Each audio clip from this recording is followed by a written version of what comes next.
Supreme Rebirth Kabanata 31 sa oras na ito, medyo galit din ang mukha ni Miss Jingjing, at naramdaman niyang masyadong mayabang si Chen Lei. Wala siyang oras para kausapin si Chen Lei, at sinabing, Dickon Song, masyadong hindi makatwiran ang taong ito, hayaan siyang matuto ng ilang mga aralin, upang hindi maunawaan ang mga ito. Mabuti, tumango si Master Song, matagal na niyang nakita si Chen Lei na hindi masaya.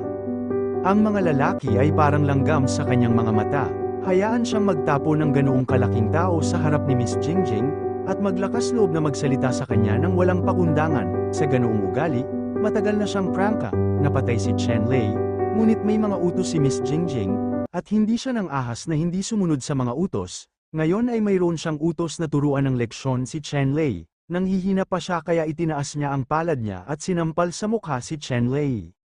Napaatras si Chen Lei, iniiwasan ang paghampas ni Master Song sa pagitan ng electric light at flint. Bahagyang ngumuso si Master Song at medyo nagulat, hindi inaasahan ni Chen Lei na makakatakas si Chen Lei sa kanyang palad, bagamat hindi man lang niya pinansin, gusto lang niyang turuan ng leksyon si Chen Lei kung gusto niya, pero hindi dapat ang palad niya ang kakayahan ni Chen Lei, na iwasan sana. Anak, naglakas loob ka pa bang magtago, gusto mo nang mamatay? Nagalit si Master Song kaya hindi niya kinaya ang kahit maliit na bagay. Sa mga mata ni Miss Jingjing, tiyak na magkakaroon siya ng reputasyon sa pagiging hindi epektibo. Ang gayong impresyon ay malamang na magtutulak sa kanya na manatili dito sa natitirang bahagi ng kanyang buhay, Ghost Place. Hindi ito ang gusto niya. Hindi nagtagal, naging seryoso ang mga mata ni Master Song, handang turuan si Chen Lei ng matinding leksyon. Sa sandaling ito, biglang sinabi ni Chen Lei, Anak, ayaw mong pinuhin ang Purple Star Pill. Tumigil ka, nang marinig ang sinabi ni Chen Lei, agad na pinigilan ni Jingjing si Master Song na gagawa nito. Tumingin kay Chen Lei, at sinabing, ano ang sinabi mo? Sinabi ni Chen Lei, sabi ko ayaw mong pinuhin ang Purple Star Pill. Hawak ng batang babae ang Purple Leaf Star Temperament sa kanyang kamay, syempre gusto niyang pinuhin ang Purple Star Pill. Ngunit masasabi kong malinaw sa babae na gusto niyang pinuhin ang Purple na bituin, Star Pill, walang makakatulong sa iyo maliban sa akin, kung masungit ka sa akin, I can guarantee that girl, hindi na gagawin ang Purple Star Pill mo. Si Master Song ay nakinig sa gilid, nanunuya, at sinabi, Anak, huwag kang magtawa rito. Alam mo ba kung sino ang nakatayo sa harap ng iyong mga mata? Maglakas loob kang magsalita tungkol sa alchemy sa harap niya. Bukod pa, 50 taon ng pinipino ng matanda ang mga diskarte sa alchemy, at kahit ang tier 5 na mga table task ay maaaring pinuhin, hindi ako naniniwala na hindi ko mapino ang tier 2 Purple Star Pill hindi ka makakatakas dahil ang dila, pagkatapos kumain nito. Pagkatapos magsalita, diretsyong iwinagayway niya ang kanyang palad at sinampal sa mukha si Chen Lei. Ngayon, dapat niyang turuan ng leksyon si Chen Lei, kung hindi, mahirap ilabas ang galit sa kanyang puso. Tumigil ka, gayunpaman, ang nagpalungkot kay Master Song ay dahil muli siyang pinigilan ni Miss Jingjing at nabigong matupad ang kanyang hiling. Hindi man lang tumingin si Chen Lei kay Master Song, sa halip ay nakatutok kay Girl Jingjing. Sinabi ng batang babae na si Jingjing, ang batang ito, dahil nakikilala mo itong Purple Leaf Star Night Flower, dapat alam mo ng kaunti ang paraan ng alchemy, hindi ko alam kung paano mo iginiit na hindi ko kayang gawin itong Purple Star Pill, mula sa sinabi ni Chen Lei, dahil humihingi ng payo ang babae, bibigyan kita ng mga payo. Ngumisi si Master Song sa gilid, ang laking tono. Hindi pinansin ni Chen Lei ang panunuya ni Master Song at nagpatuloy, Bata, napino mo na ba ang Purple Star Pill noon? Umiling si Jingjing at sinabing, nakita ko lang ang Purple Star Pill na ito sa mga alchemy books, pero hindi ko pa personal na pinino ang Purple Star Pill. Sinulyapan ni Chen Lei si Master Song at sinabing, marahil ang matandang ito ay hindi pa ito pinino dati. Nakinig si Master Song, at nanginginig ang kanyang balbas, Anak, mukhang nagpraktis ka na. Tumango si Chen Lei at buong pagmamalaki, Oo, pinino ko ito. Muling ngumisi si Master Song, sino ang marunong magpasabog ng walang laman na balat ng baka? Sabi mo na pinino mo ang Purple Star Pill, ano ang patunay? Sinabi ni Chen Lei, sinabi ko na ang Ban-Ayed ay Ban-Ayed. Maniwala ka man o hindi, kailangan ko bang patunayan ito sa iyo? Ang kanyang mga salita ay muling nagdulot ng kirot sa galit ni Master Song, kung hindi lang si Jingjing ang hamarang sa kanya, sasampalin na sana niya ng palad si Chen Lei sa mincemeat. Medyo naniwala si Ms. Jingjing sa mga salita ni Chen Lei, nagliwanag ang kanyang mga mata, at nagtanong siya, talaga. Sinabi ni Chen Lei, likas na hindi kailangang linlangin ang babae, gusto ng babaeng iyon na pinuhin ang Purple Star Pill para iligtas ang isang tao. Malamig na sumangot si Master Song sa tabi niya, kalokohan, ang pagpino sa Purple Star Pill ay natural na ginagamit para iligtas ang mga tao. Sinabi ni Chen Lei, kung hindi ka magsasalita, walang magtuturing sa iyo na tanga. Gusto lang sabihin ni Master Song, sinabi ni Miss Jingjing, Deacon Song, hayaan mo siyang matapos. Sinabi ni Chen Lei, ang babaeng gustong iligtas ng babae ay hindi pa masyadong matanda at may napakataas na talento, gayunpaman, dahil sa kanyang mataas na talento, pinagselosa niya ang langit, mabuhay tulad ng isang lilang dahon na bituin sa kawali, bagamat ito ay mahusay, ito ay napakaikli ang buhay sa mundo, at maglalaho sa isang kisap mata, tama.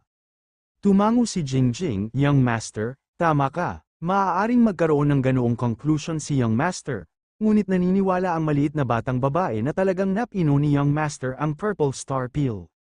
Nang sabihin ni Chen Lei ang mga salitang ito, tunay na naniwala si Jingjing na nilinaw ni Chen Lei ang Purple Star Pill, dahil ang Purple Star Pill na ito ay orihinal na napakabihirang tableta, at ang buong Zuanyuan continent, natatakot ako na hahanapin din niya ito.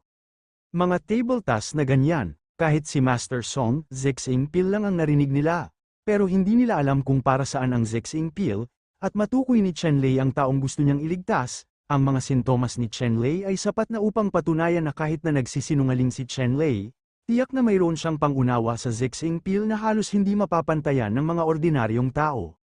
Nagpatuloy si Chen Lei, kung gusto mong pinuhin ang Purple Star Pill at hanapin ang Purple Leaf Star Epiphany, masasabing nagtagumpay ka ng higit sa kalahati. Gayunpaman, kung gusto mong pinuhin ang orihinal na Purple Star Pill, mayroon lamang itong Purple Leaf Star Epiphany.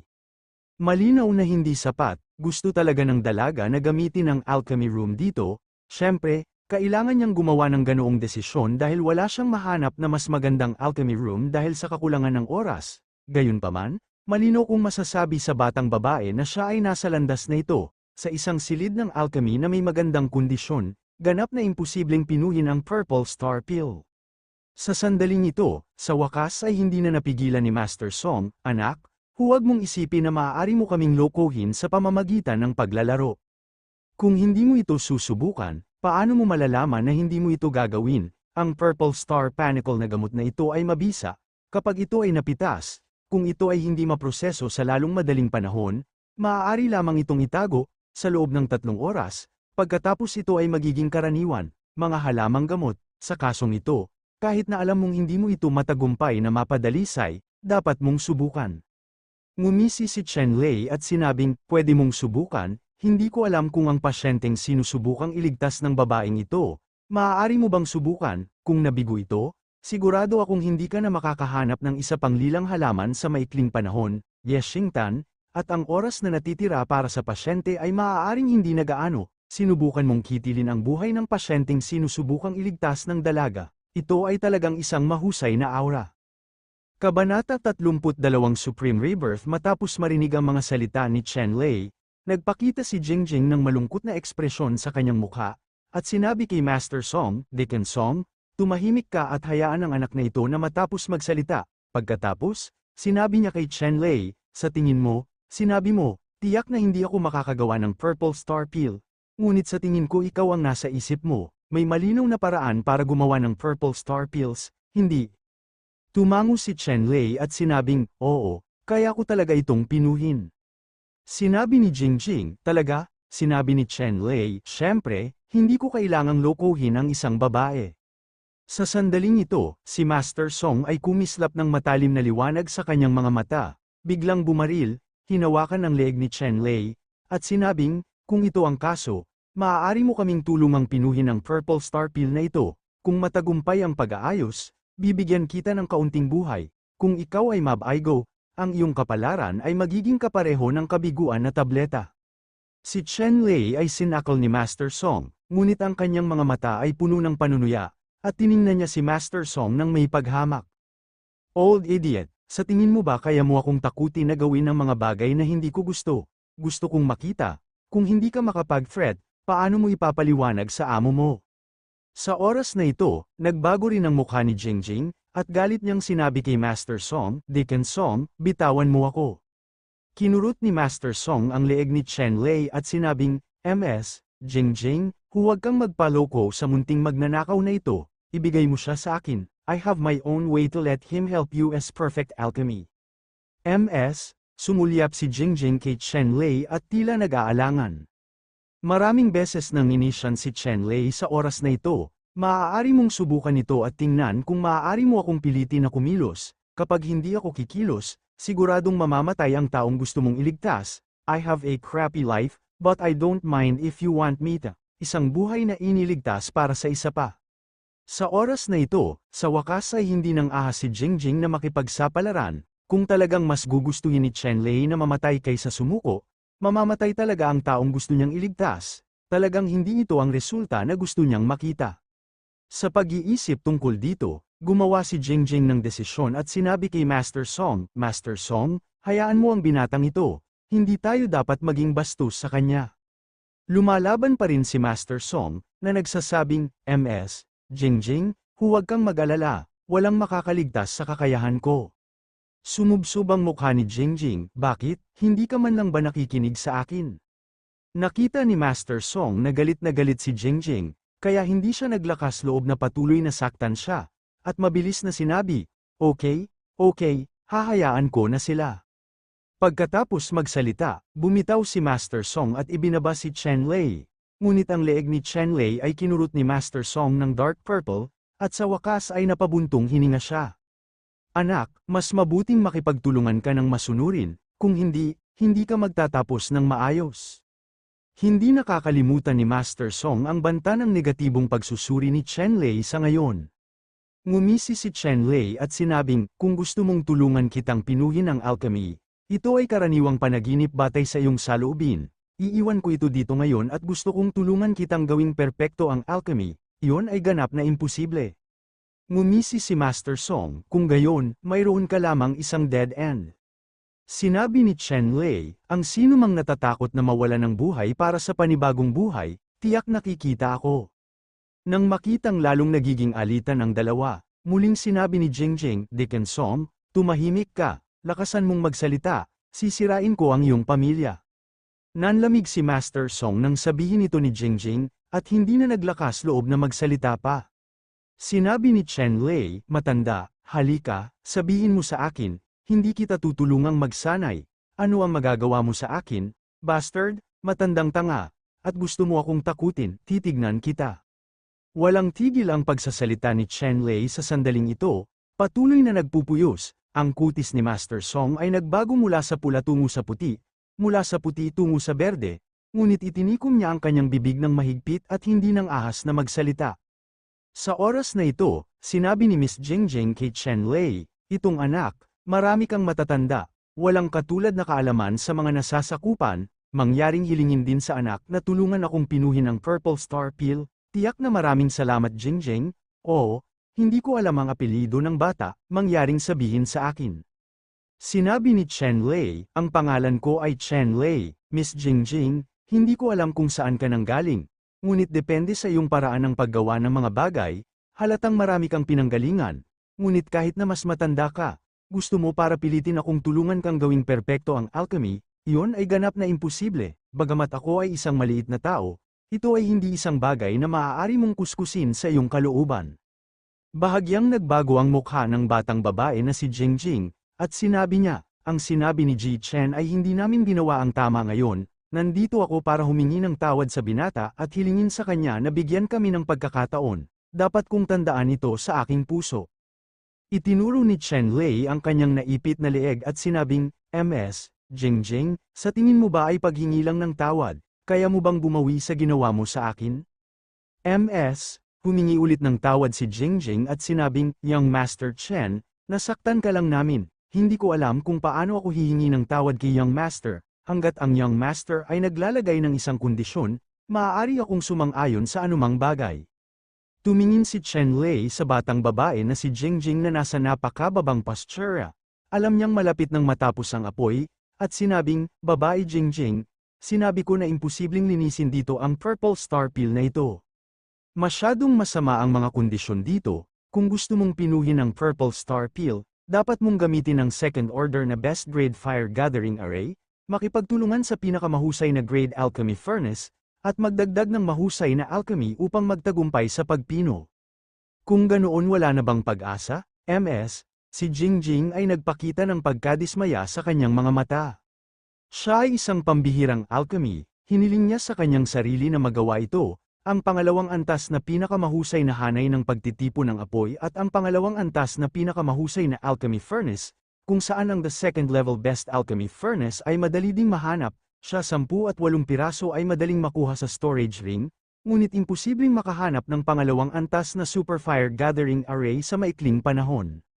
Sa pagkakaalam niya, imposible para sa buong Great Chu Kingdom, mayroong pangalawang order na super fire gathering array.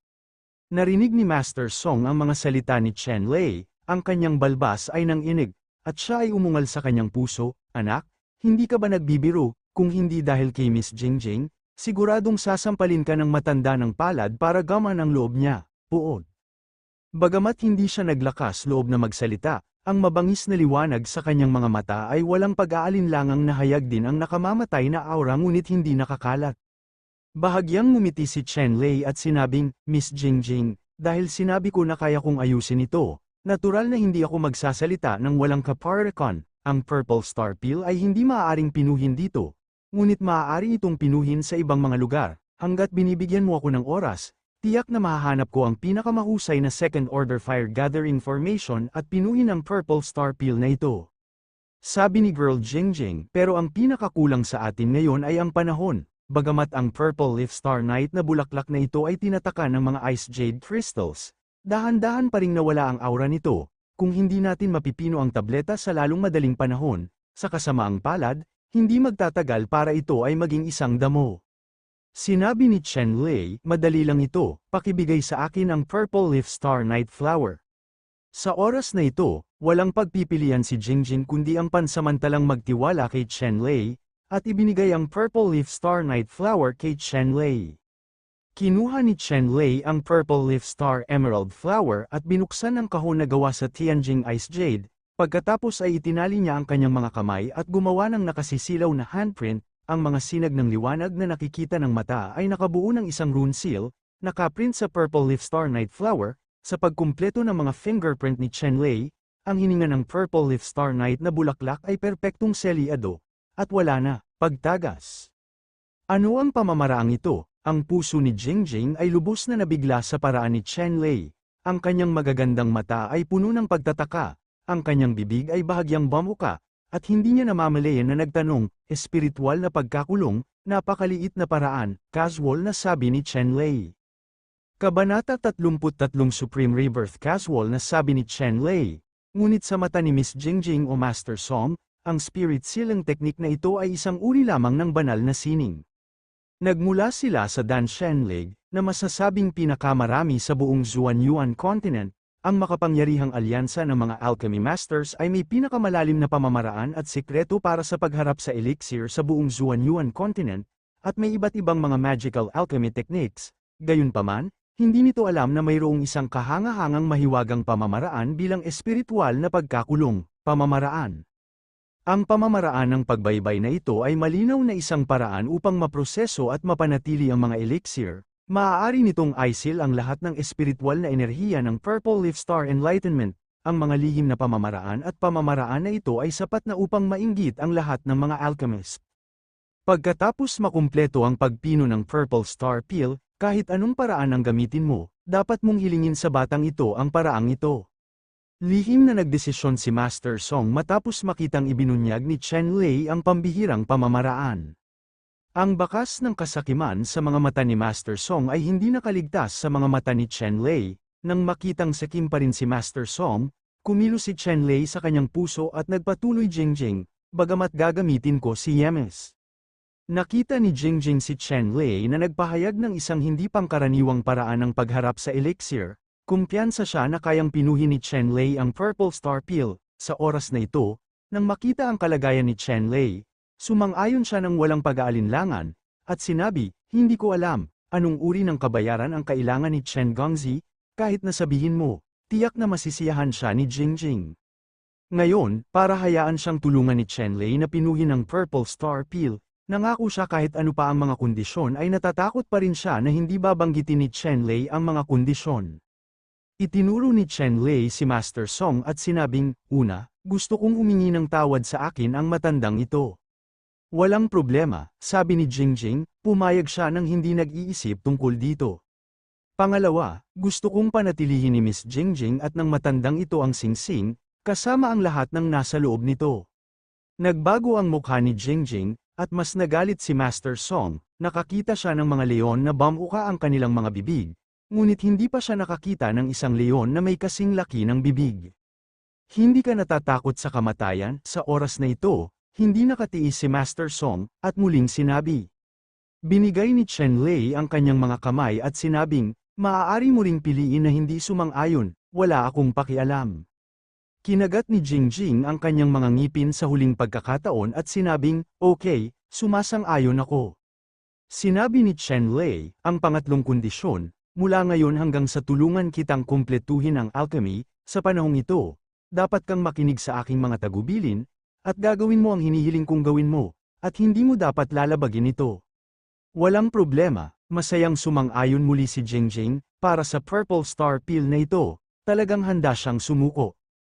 Pang-apat, kailangan mo pang tapusin, sa wakas ay hindi na ito napigilan ni Master Song. Huwag kang mag-alala, ito na ang huling kondisyon, pinandilite ni Chen Lei si Master Song at sinabing. Sinabi ni Jingjing, mag-usap tayo, gaano man karaming kondisyon, ipapangako ko sa iyo. Sinabi ni Chen Lei, ang ikaapat na kondisyon ay tutulungan kitang pinuhin ang Purple Star Peel, hindi mo ako dapat istorbohin sa anumang paraan o sa anumang dahilan, dapat kang sumumpa hanggang langit. Oo, agad namang pumayag si Jingjing, bagamat hindi sinasadya ni Teacher Song na sumang-ayon, sa harap ni Jingjing, walang puwang para sa pagtutol, parang na-constipated ang mukha niya at pinilit niyang pumayag.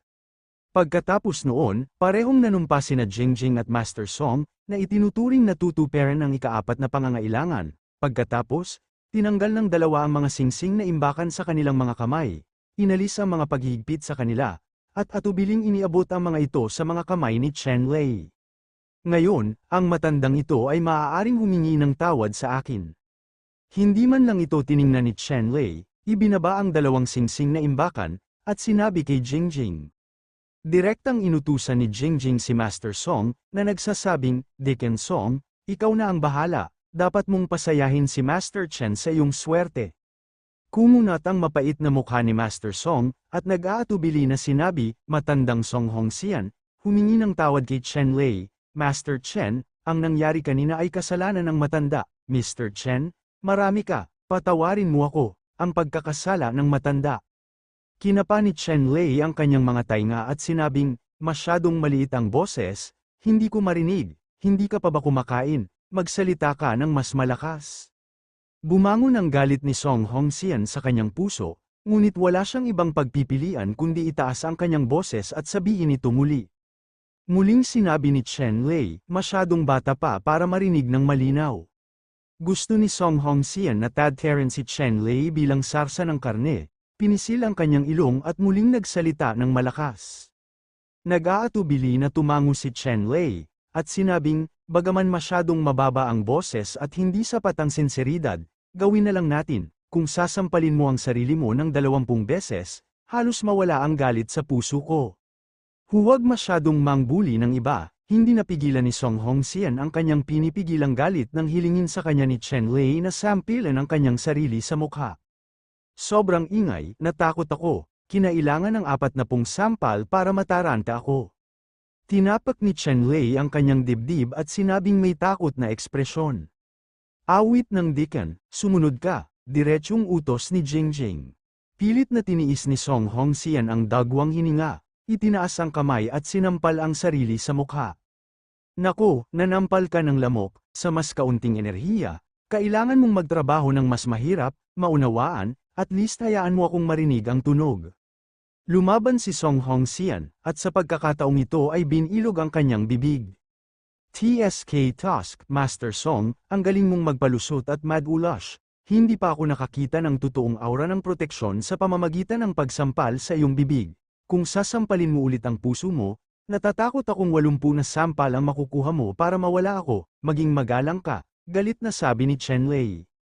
Talagang malupit si Song Hongxian sa pagkakataong ito. Nang makitang determinado si Chen Lei na huwag siyang pakawalan, binigay niya ang lahat ng mga panlilinlang, ibinuka ang kanyang pana gamit ang dalawang kamay, sinampal siya sa hangin at binigyan siya ng 40 malalaking bibig, at sinampal siya. Pagkatapos noon, namamaga ang buong ulo na parang ulo ng baboy. Kontento na si Mr. Chen, Kate Song Hongxian samar-samar. Tumango si Chen Lei, tamang-tama ang pag-aayos. Ang kondisyong ito ay halos imposibleng matupad mo. Sa mga susunod na araw, kayong dalawa ay susunod sa akin at makikinig sa aking mga tagubilin. Pagkatapos ng seremonya ng pagtanggap ng disipulo ng Xuantianzong, sundan mo ako sa Xuanshan School, kung saan natural na tutulungan kitang pinuhin ang Purple Star Pill. Pagkatapos nitong paghagis, sa wakas ay medyo nasiyahan si Chen Lei. Sa katunayan, gusto niyang hayaan si Chen Hongxian, isang matandang lalaki, na magpakamatay sa harap niya. Gayunpaman, ang gayong hindi makatutuhan ng mga kondisyon ay malinaw na imposibleng makamit. Hayaan ang matandang ito, hindi mahalaga kung ang lalaki ay magdusa ng kaunti. Kung gag-antay ba sila sa hinaharap, walang pakialam si Chen Lei, hanggat binibigyan siya ng oras para lumaki. Imposible para sa isang tulad ni Chen Hongxian na magdulot ng pananakot sa kanya. Hindi ko alam kung ano ang susunod na gagawin ng anak. Nang makitang sa wakas ay nawala na ang galit ni Chen Lei, nagtanong si Miss Jingjing. Kabanata 33 Supreme Rebirth Casual na sabi ni Chen Lei. Ngunit sa mata ni Miss Jingjing o Master Song, ang spirit sealing technique na ito ay isang uri lamang ng banal na sining. Nagmula sila sa Dan Shenlig, na masasabing pinakamarami sa buong Zuanyuan continent. Ang makapangyarihang alyansa ng mga alchemy masters ay may pinakamalalim na pamamaraan at sikreto para sa pagharap sa elixir sa buong Zuanyuan continent, at may iba't ibang mga magical alchemy techniques. Gayunpaman, hindi nito alam na mayroong isang kahangahangang mahiwagang pamamaraan bilang espiritual na pagkakulong, pamamaraan. Ang pamamaraan ng pagbaybay na ito ay malinaw na isang paraan upang maproseso at mapanatili ang mga elixir. Maaari nitong isil ang lahat ng espiritual na enerhiya ng Purple Leaf Star Enlightenment. Ang mga lihim na pamamaraan at pamamaraan na ito ay sapat na upang mainggit ang lahat ng mga alchemist. Pagkatapos makumpleto ang pagpino ng Purple Star Pill, kahit anong paraan ang gamitin mo, dapat mong hilingin sa batang ito ang paraang ito. Lihim na nagdesisyon si Master Song matapos makitang ibinunyag ni Chen Lei ang pambihirang pamamaraan. Ang bakas ng kasakiman sa mga mata ni Master Song ay hindi nakaligtas sa mga mata ni Chen Lei. Nang makitang sakim pa rin si Master Song, kumilos si Chen Lei sa kanyang puso at nagpatuloy, Jingjing, bagamat gagamitin ko si Yemes. Nakita ni Jingjing si Chen Lei na nagpahayag ng isang hindi pangkaraniwang paraan ng pagharap sa elixir. Kumpiyansa siya na kayang pinuhin ni Chen Lei ang Purple Star Pill. Sa oras na ito, nang makita ang kalagayan ni Chen Lei, sumang-ayon siya ng walang pag-aalinlangan, at sinabi, hindi ko alam, anong uri ng kabayaran ang kailangan ni Chen Gongzi, kahit na sabihin mo, tiyak na masisiyahan siya ni Jingjing. Ngayon, para hayaan siyang tulungan ni Chen Lei na pinuhin ang Purple Star Pill, nangako siya kahit ano pa ang mga kondisyon ay natatakot pa rin siya na hindi babanggitin ni Chen Lei ang mga kondisyon. Itinuro ni Chen Lei si Master Song at sinabing, una, gusto kong humingi ng tawad sa akin ang matandang ito. Walang problema, sabi ni Jingjing, pumayag siya nang hindi nag-iisip tungkol dito. Pangalawa, gusto kong panatilihin ni Miss Jingjing at ng matandang ito ang singsing, kasama ang lahat ng nasa loob nito. Nagbago ang mukha ni Jingjing, at mas nagalit si Master Song. Nakakita siya ng mga leon na bamuka ang kanilang mga bibig, ngunit hindi pa siya nakakita ng isang leon na may kasing laki ng bibig. Hindi ka natatakot sa kamatayan? Sa oras na ito, hindi nakatiis si Master Song, at muling sinabi. Binigay ni Chen Lei ang kanyang mga kamay at sinabing, maaari mo ring piliin na hindi sumang-ayon, wala akong pakialam. Kinagat ni Jingjing ang kanyang mga ngipin sa huling pagkakataon at sinabing, okay, sumasang-ayon ako. Sinabi ni Chen Lei, ang pangatlong kondisyon, mula ngayon hanggang sa tulungan kitang kumpletuhin ang alchemy, sa panahong ito, dapat kang makinig sa aking mga tagubilin, at gagawin mo ang hinihiling kong gawin mo, at hindi mo dapat lalabagin ito. Walang problema, Masayang sumang-ayon muli si Jingjing, para sa Purple Star Pill na ito, talagang handa siyang sumuko. Pang-apat, kailangan mo pang tapusin, sa wakas ay hindi na ito napigilan ni Master Song. Huwag kang mag-alala, ito na ang huling kondisyon, pinandilite ni Chen Lei si Master Song at sinabing. Sinabi ni Jingjing, mag-usap tayo, gaano man karaming kondisyon, ipapangako ko sa iyo. Sinabi ni Chen Lei, ang ikaapat na kondisyon ay tutulungan kitang pinuhin ang Purple Star Pill, hindi mo ako dapat istorbohin sa anumang paraan o sa anumang dahilan, dapat kang sumumpa hanggang langit. Oo, agad namang pumayag si Jingjing, bagamat hindi sinasadya ni Teacher Song na sumang-ayon, sa harap ni Jingjing, walang puwang para sa pagtutol, parang na-constipated ang mukha niya at pinilit niyang pumayag. Pagkatapos noon, parehong nanumpa sina Jingjing at Master Song, na itinuturing na tutuperan ang ikaapat na pangangailangan. Pagkatapos, tinanggal ng dalawa ang mga singsing na imbakan sa kanilang mga kamay, inalis ang mga paghihigpit sa kanila, at atubiling iniabot ang mga ito sa mga kamay ni Chen Lei. Ngayon, ang matandang ito ay maaaring humingi ng tawad sa akin. Hindi man lang ito tiningnan ni Chen Lei, ibinaba ang dalawang singsing na imbakan, at sinabi kay Jingjing. Direktang inutusan ni Jingjing si Master Song, na nagsasabing, Dicken Song, ikaw na ang bahala, dapat mong pasayahin si Master Chen sa iyong swerte. Kumunat ang mapait na mukha ni Master Song, at nag-aatubili na sinabi, matandang Song Hongxian, humingi ng tawad kay Chen Lei, Master Chen, ang nangyari kanina ay kasalanan ng matanda, Mr. Chen, marami ka, patawarin mo ako, ang pagkakasala ng matanda. Kinapa ni Chen Lei ang kanyang mga tainga at sinabing, masyadong maliit ang boses, hindi ko marinig, hindi ka pa ba kumakain, magsalita ka ng mas malakas. Bumangon ang galit ni Song Hongxian sa kanyang puso, ngunit wala siyang ibang pagpipilian kundi itaas ang kanyang boses at sabihin ito muli. Muling sinabi ni Chen Lei, masyadong bata pa para marinig ng malinaw.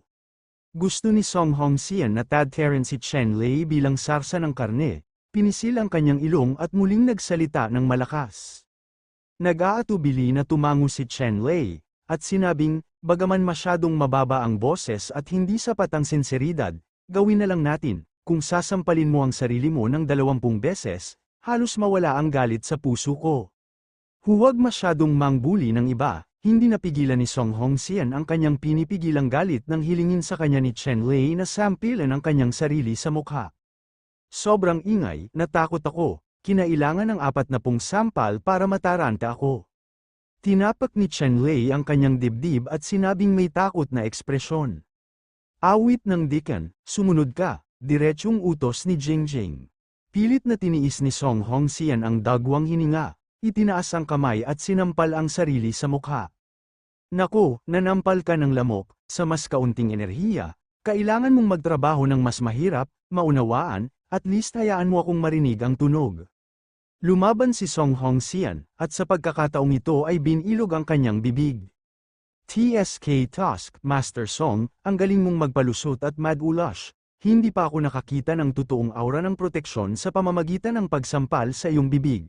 Kung sasampalin mo ulit ang puso mo, natatakot akong 80 na sampal ang makukuha mo para mawala ako, maging magalang ka, galit na sabi ni Chen Lei. Talagang malupit si Song Hongxian sa pagkakataong ito, nang makitang determinado si Chen Lei na huwag siyang pakawalan, binigay niya ang lahat ng mga panlilinlang, ibinuka ang kanyang pana gamit ang dalawang kamay, sinampal siya sa hangin at binigyan siya ng 40 malalaking bibig, at sinampal siya, pagkatapos noon, namamaga ang buong ulo na parang ulo ng baboy. Kontento na si Mr. Chen, Kate Song Hongxian samar-samar.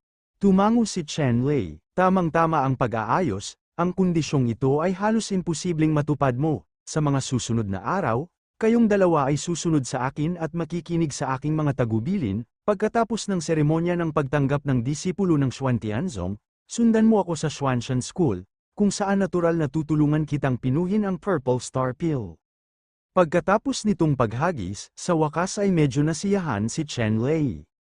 Sa katunayan, gusto niyang hayaan si Chen Hongxian, isang matandang lalaki, na magpakamatay sa harap niya. Gayunpaman, ang gayong hindi makatutuhan ng mga kondisyon ay malinaw na imposibleng makamit, hayaan ang matandang ito hindi mahalaga kung ang lalaki ay magdusa ng kaunti, kung gag-antay ba sila sa hinaharap, Walang pakialam si Chen Lei, hanggat binibigyan siya ng oras para lumaki.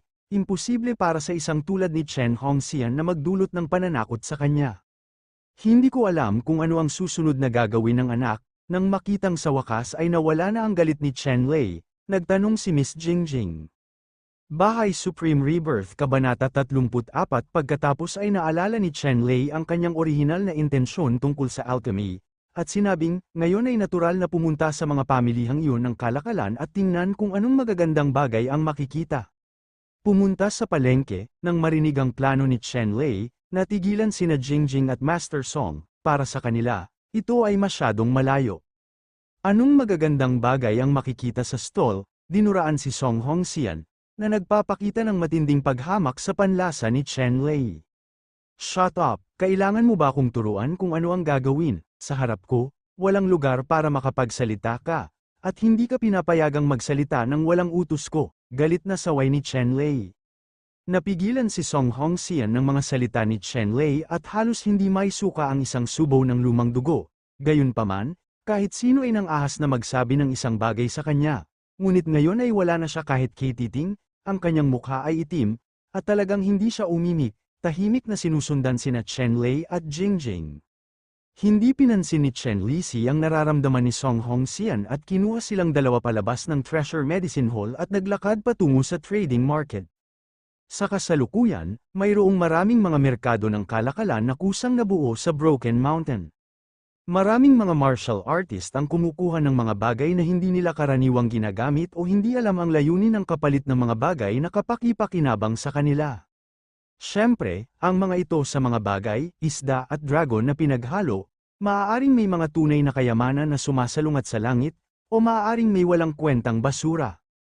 Kung nais mong makakuha ng isang bagay, maaari kang umasa sa iyong paningin, kahit na tumingin ka dito. Maaari mong ipagpalit ang mataas na presyo para sa mga ganap na walang silbi. Ang mga bagay ay maaari lamang aminin na sila ay malas.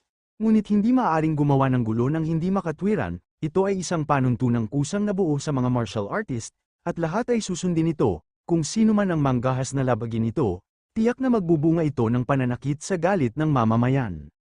Naglakad si Chen Lei sa gitna ng karamihan, humihinto paminsan-minsan upang tumingin sa paligid. Sa kanyang paningin, madali niyang nakikilala ang mga bagay na ito, kung ano ang mga hiyas, kung ano ang putik at buhangin, at tiyak na hindi siya makakatakas mula sa mga ito. Mata.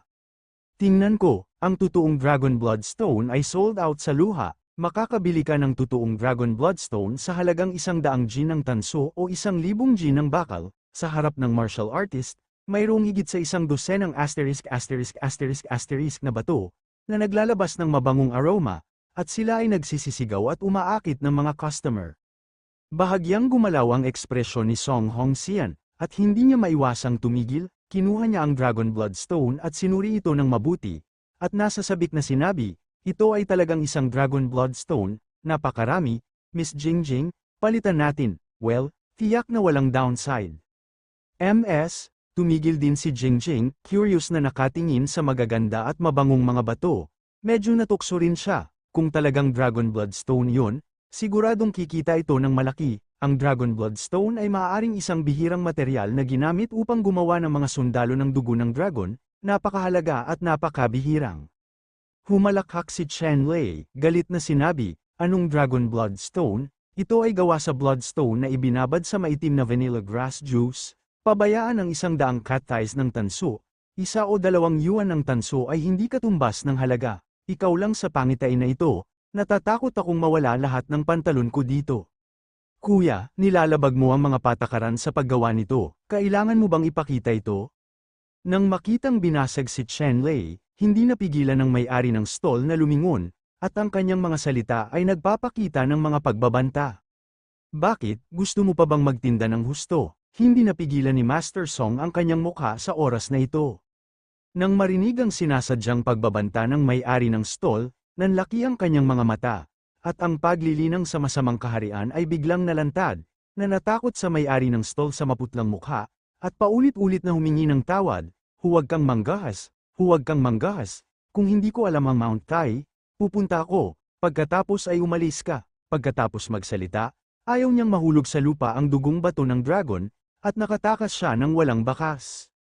Ito ay isang maliit na episode lamang at hindi nagdulot ng anumang kaguluhan. Nang makitang lumalayo ang may-ari ng stall, nagpatuloy sila sa paglalakad sa palengke. Ito ang ancestral treasure ng aking pamilya mula sa Heavenly Circle, at ubiling inilabas ko ito at humingi ng 10 layang pills bilang kapalit, isa itong tunay na level 9 treasure. Hunting sword, level 5 sword, pumutol ng bakal na parang putik, nakikita ng lahat.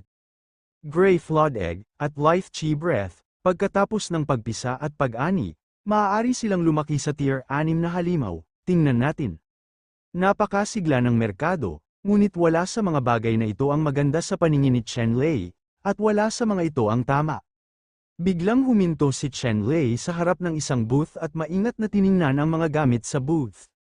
Itong kapatid, ano gusto mo? Feel free to choose. Fair talaga ako sa business, unlike sa ibang tao, karamihan sa kanila ay peke. Dito, nagbabayad ako ng 10 para sa bawat pekeng. Nasa 40 na ang may-ari ng stall, mukhang tapat na tao, at prangka siyang magsalita. Ngumiti si Chen Lei, hindi nagsalita, ibinaba lang ang ulo, pinagmamasdan ang mga bagay sa stall ng may-ari ng stall. Sa sikat na stall na ito, mayroong ilang mga tansong bagay, tulad ng maliliit na bronze tripod, maliliit na bronze bowl, maliliit na tansong bote, maliliit na bronze na kaldero, at iba pa ang bawat isa ay malabo at mapurulang kulay, may mga puwang pa nga at hindi malakas, mukhang matanda na ang ugali. Ano ang silbi nito? Nagtataka ring tumingkayad si Jingjing, ngunit gaano man niya ito napansin, hindi niya mahanap ang gamit nitong bronze vessel. Ang babaeng ito, para sabihin sa iyo, ang mga bagay na ito ay napakahalaga. Sila ay ipinamana mula sa aking mga ninuno, ang mga bagay na ito ay mga mahiwagang sandata, mga sandata na ginagamit ng paglilinang ng mga diwata. Sa sandaling ibuka ng nasa katanghali ang lalaki ang kanyang bibig, ang kanyang tono ay napakalaki, na nagbubunyag ng isang lihim. Magic weapon, imposible, bahagyang tinakpa ni Jingjing ang kanyang bibig. Sa kontinenteng ito, daan-daang milyong taon na ang nakalilipas, mayroong isang grupo ng napakalakas na mga tao. Tinatawag silang cultivation fairies, ang immortal cultivator ay pangunahing naiiba sa kasalukuyang Wu cultivator, ang kasalukuyang pagbuo, alchemy, at mga pamamaraan ng pagpino ay nagmumula sa paglinang ng mga immortal. Gayunpaman, pagkatapos ng malaking pagbabago ng mundo, ang mundo ay hindi angkop para sa mga Diyos ng paglilinang upang mabuhay, at lahat sila ay lumipat sa ibang mundo. Ang mundong ito, umunlad ang martial Dao at pinalitan ang paglilinang bilang isang diwata. Sa kasalukuyan, walang mga kwento tungkol sa paglilinang, mayroon lamang ilang mga sinaunang aklat tungkol sa mga sekta ng kapangyarihan, at mayroong ilang mga talaan at alamat ng mga kwento ng paglilinang. Masasabi ng lalaking nasa katanghali ang gulang na ito ang 3 salitang cultivation fairy, kaya dapat ay iba siya sa iba. Marahil ang mga bagay na ito ay talagang mahiwagang kasangkapan na ginagamit ng cultivation fairy. Sinabi ng nasa katanghali ang gulang na lalaki, bakit imposible? Totoo ang sinabi ko, kung ang mundong ito ay hindi na angkop para sa immortal na paglilinang, paano ako magiging handa na kunin ang mga ninuno na ito at palitan sila? Kahit na ang mundong ito ay hindi na angkop para sa immortal na paglilinang, ang ancestral na artifact na ito ay walang silbi. Ngunit ginagarantiyahan ko sa aking pagkatao na ito ay isang tunay at napakahalagang artifact. Walang tigil sa pagsasalita ang medyo may edad na, ipinakilala ang mga gamit sa kanyang harapan. Paano mo ibebenta ang mga bagay na ito? Halatang medyo natukso si Jingjing. Bagamat ang mahiwagang artifact ay nawala ng orihinal nitong kapangyarihan, kung ito ay tunay na isang mahiwagang artifact, mainam na ipagpalit ito para sa pananaliksik. Layang pills, 5 layang pills na ipapalit sa isa. Sinabi ng nasa katanghali ang gulang na siya ay nasa edad 40 na at mahigit 10 taon na siyang natigil sa 9th floor ng totoong Chi Realm. Ang pinakamalaking hiling sa buhay na ito ay ang makapasok sa kaharian ng Ningyuan. Kahit na gamitin niya ang layang pill upang sirain ang kanyang sariling potensyal, hindi siya nag-aatubiling. Pagkatapos ng lahat, siya ay matanda na ngayon at wala na talagang potensyal. Supreme Rebirth Kabanata 35 Kinuha ni Chen Lei ang Red Flame Snow Flow Pill, at sinabing, wala akong layang pill, ngunit mayroong Red Flame Snow Flow Pill, na may parehong epekto sa layang pill, ngunit mas maganda ang 3 o 4, kaysa sa layang pill, 2 beses pa, 2 beses pa. 2 ang magbabago ng isang bagay, Gusto mo bang baguhin ito? Sinulyapan ng nasa katanghaliang gulang na lalaki ang tableta sa kamay ni Chen Lei, bahagyang natigilan, at sinabing, "Chwo Shuela Pil, anong uri ng tableta ito? Bakit hindi ko narinig o nakita?" Huwag sabihin na hindi pa ito narinig ng mga nasa katanghaliang gulang na lalaki, at kahit ang mga master tulad nina Jingjing at Master Song ay hindi pa nakakita ng ganitong uri ng tableta. Sinabi ni Chen Lei, ang ganitong uri ng tableta ay hindi kailanman lumitaw sa mundo. Natural na hindi mo pa ito narinig, ngunit ang epekto nito ay hindi na kompromiso. Kung hindi ka naniniwala, maaari mong suriin ito sa lugar. Bahagyang nag-alinlangan ang medyo may edad na lalaki, pagkatapos ng lahat, hindi pa niya narinig ang tungkol sa mga tabletang dinala ni Chen Lei. Sa palengke na ito, lahat ay naiintriga, at ang mga nasa katanghaliang gulang ay natatakot din na dayin. Gayunpaman, ang nasa katanghaliang gulang na lalaki ay nakaramdam ng sobrang komportable sa pamamagitan lamang ng pag-amoy ng halimuyak ng tableta sa kamay ni Chen Lei. Ang kasakaypan sa paglipas ng mga taon ay bahagyang lumuwag, at ang mga tabletas ay makintab, bilog, at malinaw, parang peke.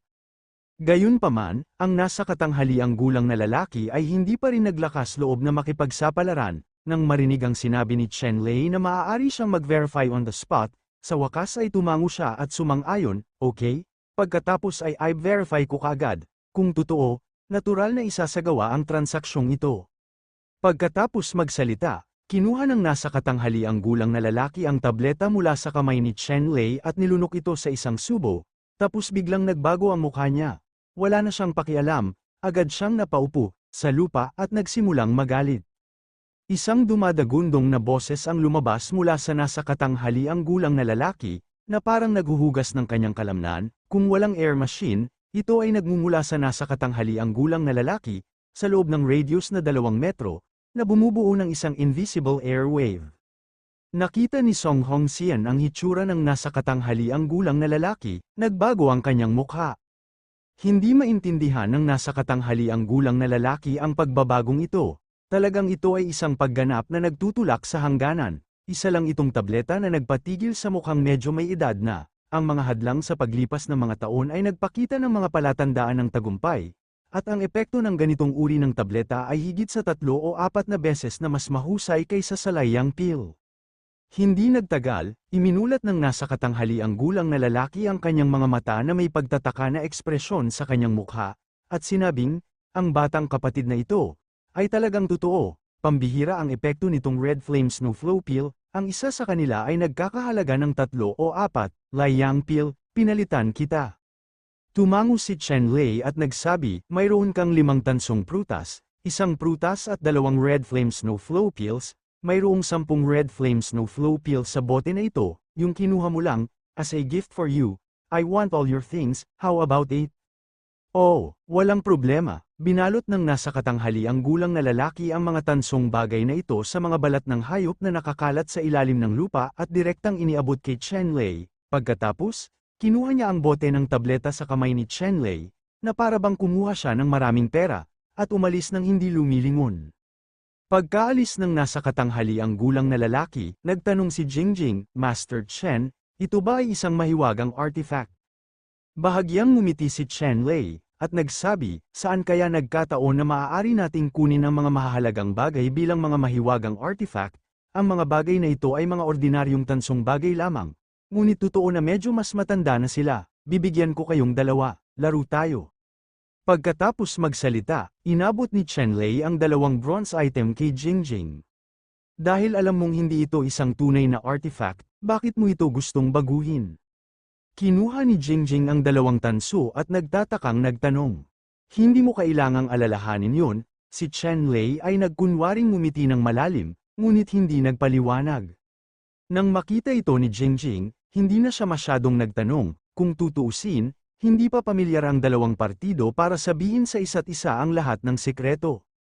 Pagkatapos noon, muli silang gumala dito, ngunit sa palengke na ito, napakakaunting mga tunay na kayamanan. Bagamat mayroong ilang tunay na produkto, hindi sapat ang mga ito para masilaw ang puso ni Chen Lei.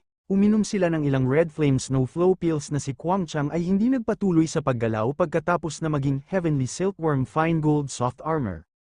Ang Heavenly Silk Armor na ipinalit niya ay hinabi mula sa Heavenly Silk at Fine Gold Silk. Ito ay talagang bihirang kagamitan sa proteksyon, at ang presyo nito ay katumbas ng presyo na minarkahan niya. Nang kunin ni Chen Lei ang Emperor Silkworm Soft Armor sa kanyang kamay, pagkatapos ng maingat na inspection, nagulat siya nang makitang ang Emperor Silkworm Soft Armor ay talagang nilagyan ng two-layer defense formation. Kaya lang nasira at nawala ng epekto itong 3-layer defensive formation, gayunpaman, sa kakayahan ni Chen Lei sa formation, ganap na posible na ayusin ang sirang second order na defensive formation na ito, hanggat ang second order na defensive formation ay naayos at pagkatapos, ang halaga ng malambot na armor na ito ay tataas ng 100, at makatiis man lang ito ng 10 buong suntok ni Song Hongxian ay parang ikawalong antas na malakas sa masamang kaharian. Para kay Chen Lei, ito ay walang iba kundi isang bagay na nagal iligtas buhay. Sa gayong mga pakinabang, nadama ni Chen Lei na sulit ang pera. Sa oras na ito ang oras na napagkasunduan ng dalawang matanda. Sa makatuwid, si Chen Lei ay hindi nagpatuloy sa pamimili. Ngunit dinala sina Miss Jingjing at Song Hongxian upang magmadaling pumunta sa napagkasunduang lugar. Pagkarating sa napagkasunduang lugar, nakilala ni Chen Lei ang dalawang matanda na sina Nie Renying at Chen Tangyun, gayon din sina Nie Chen Ran, Chen Ming, Chen Haotian at iba pa. Sa oras na ito, nakita ni Nie Renying at ng iba pa si Chen Lei na sumugod kasama sina Jingjing at Song Hongxian. Chen Lei, kamusta ka na dyan? Wala tayong nakitang matitirhan, hindi talaga makapagtrabaho, matutulog lang tayo sa kalye.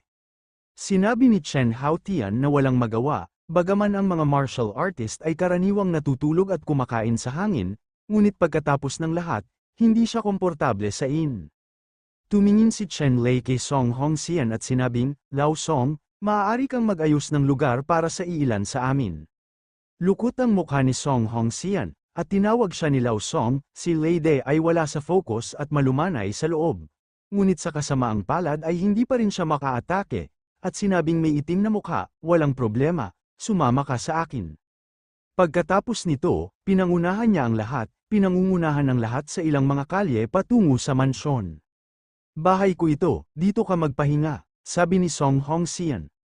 Okay lang, hindi naman masama dito, so, tapos mag-ayos ka ng maghahanda ng kwarto para sa atin, tapos, maya-maya lahat ng masasarap na pagkain, magpahinga na tayo at magpahinga. Para kay Song Hongxian, hindi magalang si Chen Lei, kaya malaya siyang nag-order. Umalis si Song Hongxian nang walang sabi-sabi, pumunta para mag-ayos, at nagpaalam din si Jingjing kay Chen Lei at bumalik sa kanyang silid. Ito ba ang dalawa mong kaibigan? Pagkaalis ni na Song Hongxian at Jingjing, nagtanong si Elder Nie.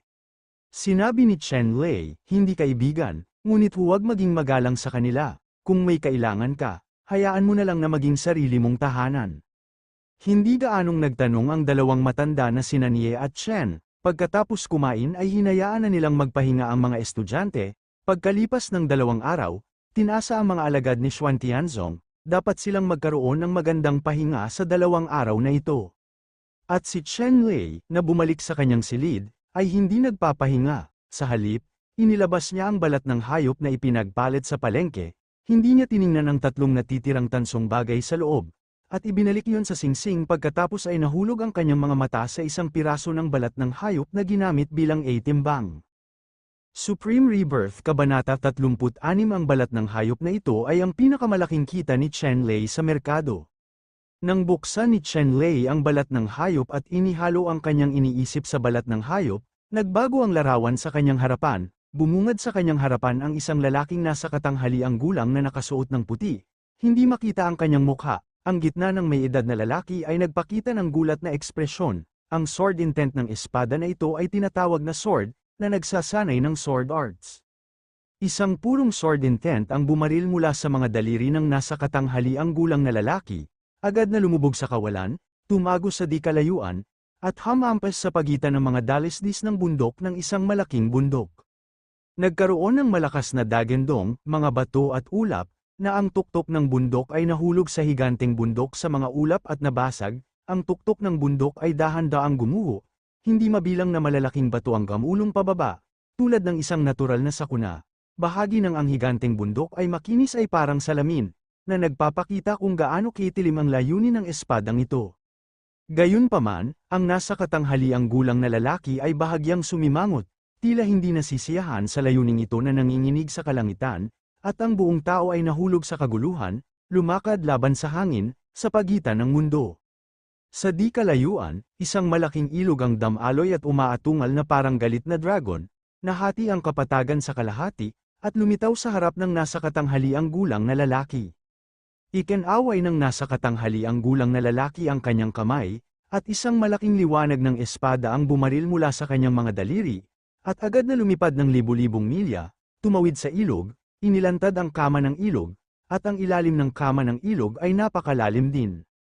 Linya, sa kailaliman na nabuo sa ilalim ng marka ng espada, hindi mabilang na mga espada ang nahuhulog sa dulo ng malaking ilog, at sila ay walang katiyakan. Ang rumaragasang ilog ay talagang hinaranggan ng walang kapantay na layunin ng espada na ito at hindi maisara ng mahabang panahon. Ang nasa katanghaliang gulang na lalaki ay tumawid sa higanteng ilog at nagpatuloy sa pagninilay sa layunin ng espada. Lahat ay nakaramdam ng engkanto, nakatuon lamang siya sa mundo sa espadahan, at hindi pinansin kung nasaan siya at kung saan siya pupunta. Instinct ang nagtulak sa kanya para kumilos.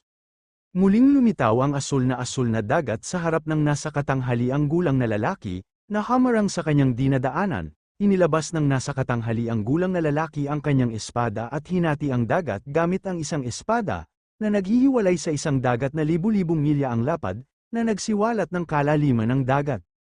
Sa wakas, ang nasa katanghaliang gulang na lalaki ay tumawid sa dagat, tumingala sa mabituing kalangitan, at pagkatapos ay naglaslas sa langit gamit ang isang espada, tumago sa kalangitan, pumasok sa kawalan, at pinutol ang isang bituin sa kalahati. Pagkatapos nito, hindi pa rin nasisiyahan ang nasa katanghaliang gulang na lalaki at bamulong, ang seksyong ito ng Heavenly Sword Sutra ay hindi kumpleto. Pagkatapos, ang nasa katanghaliang figura ay dahan-daang lumabo at nawala. Ang isip ni Chen Lei ay dahan-dahan ding umatras sa balat ng hayop, pawis na pawis. Anong uri ng espada ito? Paano ito magiging napakalakas? Si Chen Lei ay labis na nagulat, lalo na nang ang nasa katanghaliang gulang na lalaki ay naglaslas ng mga bituin. Ang espadang humahampas sa mga bituin ay tunay na nakakabigla. Sigurado siyang hindi ito ang martial arts ng anumang sekta ngayon. Nalampasan na niya ang saklaw ng kasalukuyang ranggo ng martial skills, malayo sa ikasyam na ranggo ng martial skills. Kahit ang Great Chaos Tribulation Sword Array ni Lady Jing ay hindi maaaring, kumpara sa mga klasikong espada days. Natatakot ako na ang ikasyam na layer lamang ng Great Chaos Tribulation Sword Formation ang makakalaban sa kapangyarihan ng sword script na ito.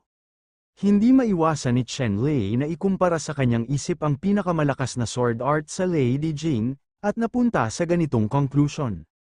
Nang makita ni Chen Lei ang balat ng hayop na ito sa palengke, naramdaman niya ang nakagugulat na layunin ng espada na nagmumula rito. Ang ganitong uri ng sword intent ay kasing ganda ng nakakagulat na sword intent na naramdaman niya nang pumasok siya sa Broken Mountain City. Pagkaraan ng ilang sandali, gagamitin niya ang Red Flame Snowflow Peel para bilhin ang lahat ng item mula sa nasa katanghaliang gulang na lalaki. Ang pangunahing layunin niya ay ang balat ng hayop na ito.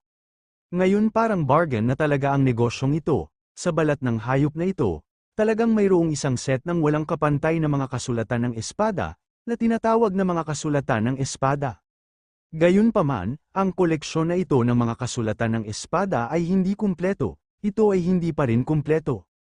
Mayroon lamang 5 mga estilo. Tinawag ni Chen Lei ang 5 estilo na ito bilang paghahati ng mga bundok, paghahati ng mga ilog, paghahati ng dagat, paghahati sa kalangitan, at paghiwa ng mga bituin. Bilang karagdagan sa 5 estilong ito, dapat ding mayroong panghuling anyo ng henyo. Ngunit ang anyo ng henyo na yun ay hindi na itala sa balat ng hayop na ito, na labis na ikinagulat ni Chen Lei. Pero sa ani na ganyan, malaki na ang swerte, ano pa ba ang hindi makukuntento? Ngumiti si Chen Lei, at hindi siya masyadong matako. Sumunod, muling ibinaon ni Chen Lei ang kanyang isip sa balat ng hayop, na naiintindihan ang banal na kasulatang ito ng makalangit na espada. Ang banal na kasulatang ito ng makalangit na espada ay may kahulugan ngunit walang anyo. Kaya napakahirap na maunawaan ito. Sa pag-unawa ni Chen Lei, tumagal ng higit sa 2 araw upang maunawaan ito ay para lamang maunawaan ang panimulang paraan ng paghahati ng mga bundok, at hindi man lang ito nausad. Gayunpaman, kahit na ganoon, Ang ganitong uri ng sword move ay nakakagulat na makapangyarihan, at si Chen Lei ay lubos na nasisiyahan.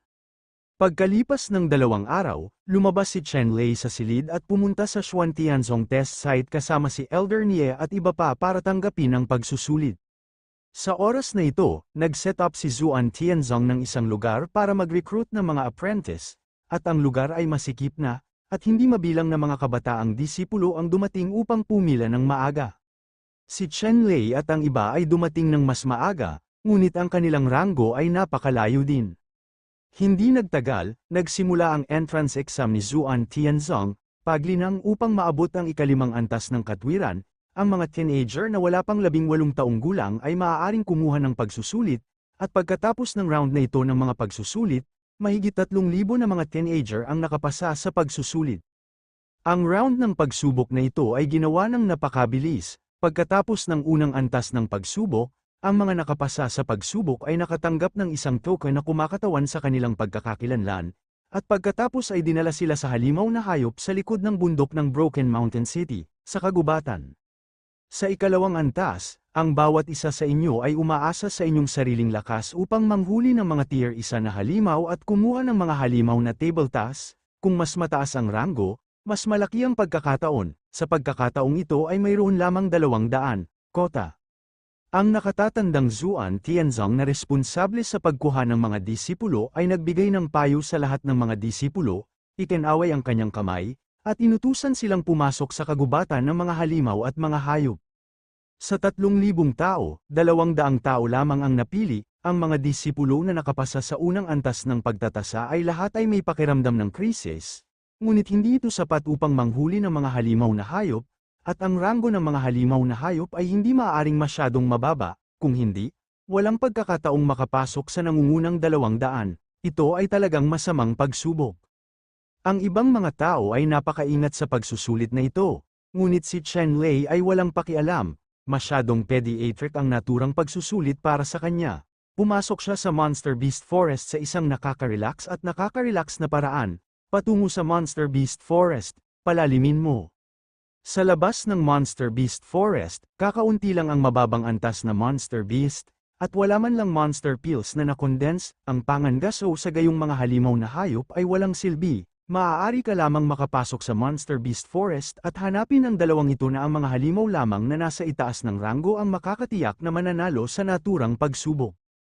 Ang mga halimaw sa ikalawang antas ay isa ng malaking banta sa mga disipulong nasa itaas ng ikalimang antas ng totoong Chi Realm, at maaari pang ilagay sa panganib ang buhay ng mga disipulong ito. Sa makatuwid, maliban kung ikaw ay isang taong may tiwala sa iyong sariling paglilinang, sa pangkalahatan ay mga disipulo, ay talagang hindi maglalakas loob na guluhin ang pangalawang antas na halimaw na hayop. Kaya, nang dumating si Chen Lei sa kailaliman ng Monster Beast Forest, kakaunti lamang ang mga disipulo na nakikilahok sa pagtatasa dito, ngunit bawat disipulo na ng ahas na pumunta rito ay lubos na nagtitiwala sa kanyang paglilinang. Biglang lumabas mula sa masukal na kagubatan ang isang nakasuot na bakal na may sungay na baka na may pulang dugo na mga mata, nakatitig kay Chen Lei. Ang toro na ito na may sungay na bakal ay may 2 sungay na bakal na parang 2 curved dagger, naglalabas ng madilim na malamig na liwanag, 4 na paa na parang 4 na tumpok ng bakal, makapal at malakas, at ang balingkinitang katawan nito na puno ng kapangyarihang sumasabog ay may isang katawan. Ang hindi mailarawang kagandahan ng kapangyarihan, kasama ang umaagos na mga patong ng makintab na itim na baluti, ay ginagawang parang gumagalaw na kuta ng bakal ang mga sungay ng sandata ng halimaw na ito sa ikalawang antas. Kabanata 37. Ang sungay na baka sa baluti ay halos 3 metro ang taas at 4 o 5 metro ang haba. Kung ikukumpara kay Chen Lei, ito ay tiyak na isang higanteng baka. Bukod dito, ito ay isang pang-adultong baka na may sungay na nakabaluti, na lumalabas pa lamang mula sa kanyang baluti. Ang antas na ito ng Armored Horn Cow, kahit na ang malakas sa Ningyuan Realm, ay hindi ng ahas na manalo ng madali.